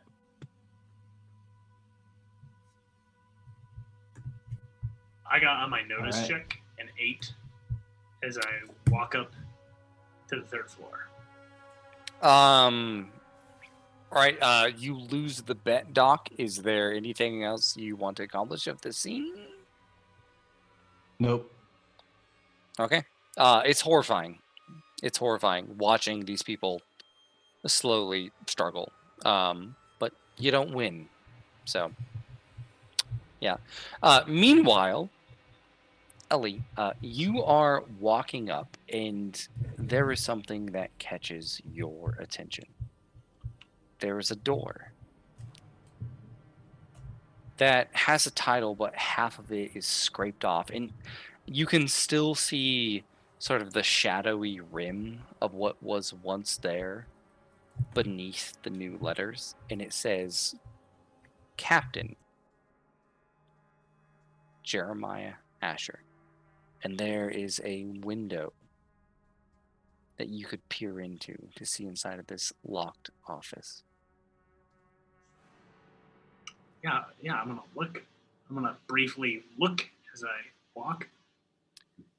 You're kind of walking along, and like you can see right now, like this is a very busy area. Like people are constantly going along, but you take a moment to look and peer into the window. It is immaculate. It is clean. It is prestige. There's a lot of leather-bound books, but the one thing that catches your eye is on the desk. There's a jar, and in that jar, split open like an old hard-boiled egg, is a single eye floating to the left of the desk.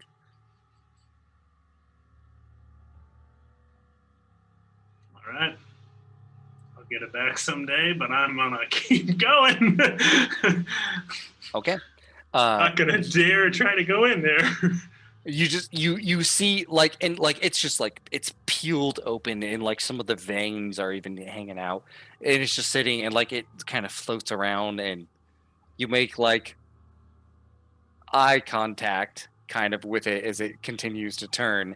But yeah, apparently that's his new souvenir, and he has been demoted.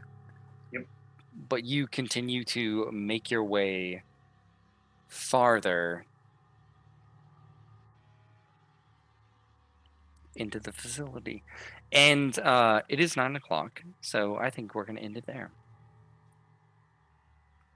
Yeah, we're gonna leave it a little bit on a cliffhanger. Things are terrible. We have seen kind of the repercussion of your guys' actions. Some good. I mean, on one side, the people who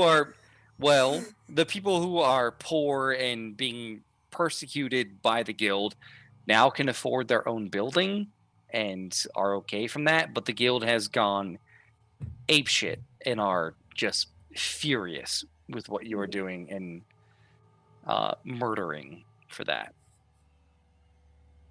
Gotta topple the guild, guys. Long-term goals here. Long-term goals. So I think next session we're gonna go down that bounty hunter route. Right? Yeah, I'm excited about that. We got some good bounties. Maybe the Widow Weaver or whatnot. In the meantime, let's get back to those announcements. As always, thank you everyone who has subscribed. I know sometimes we get raids, sometimes people subscribe. I am terrible at that because I get one track minded. We love you. I love you. I'm sorry. I am a ignorant, terrible DM. But I still appreciate what you do. And then I'm going to give it over to Lauren and Daniel. Hello. Okay, so just quick thanking to Twitch Slayers D&D for the follow, Kim Ward for the follow, Miss Pixie Riot for the follow, Dapper Gent for the 100 bits, McBluff for the follow, and McBluff was actually in chat a lot. Let me actually turn down that music. It's so tense right now. Let me turn that down. Yeah, McBluff was in the chat this evening, and I was chatting with them. So thank you, McBluff, for the follow, and Bionic Wolf for the gift of a tier 1 sub to McBluff as well. So yes, so thank you everyone for the follow. If you enjoyed watching this evening, please consider, subscribing to us on Twitch so we can continue making wonderful content like this. If you enjoy this show as well, we have some other shows that we do. Tomorrow on Wednesdays, we do Iron Valor, which is our one of our D&D shows. We usually do one-shots, but we're actually in the middle of a mini Rime of the Frost Maiden campaign. So that's tomorrow at 7:30 Central Time. p.m. Central Time. On Fridays, Daniel and I typically kind of chill and play some video games, and we interact with our audience and our community members. I'm currently playing Little Hope, and that is a decision-based game, and I let the audience help me make decisions. And then on Mondays we have Fate's End, which is our D&D homebrew game that I run, and those are the shows that we do. Yes, if you also enjoyed the show, we also have our Discord. You can grab that. I'll put it in chat. If you want to hang with us on Discord, you can do that as well. I think that's it. Who are we gonna raid? Let's see. I hope that I did have someone in mind. I hope they are still going. So I don't know if anybody watches How to Drink on YouTube, but I absolutely love him and his show, and I know he's really into tabletop RPGs as well, and they're playing looks like a cyberpunk game right now. Ooh. So we are going to raid Greg from How to Drink. So let me put that in chat here. We're going to raid Greg. All right. Raid initiated. Make sure to send lots of huzzah mugs and snonk hearts and let them know that Ink and Lyre sent you. And then give Greg a follow. Check him out on YouTube as well. He has, again, he makes some really amazing mixed drinks. A really interesting channel. But other than that, we hope that you enjoyed the show, and we will see y'all next time. Bye. Bye.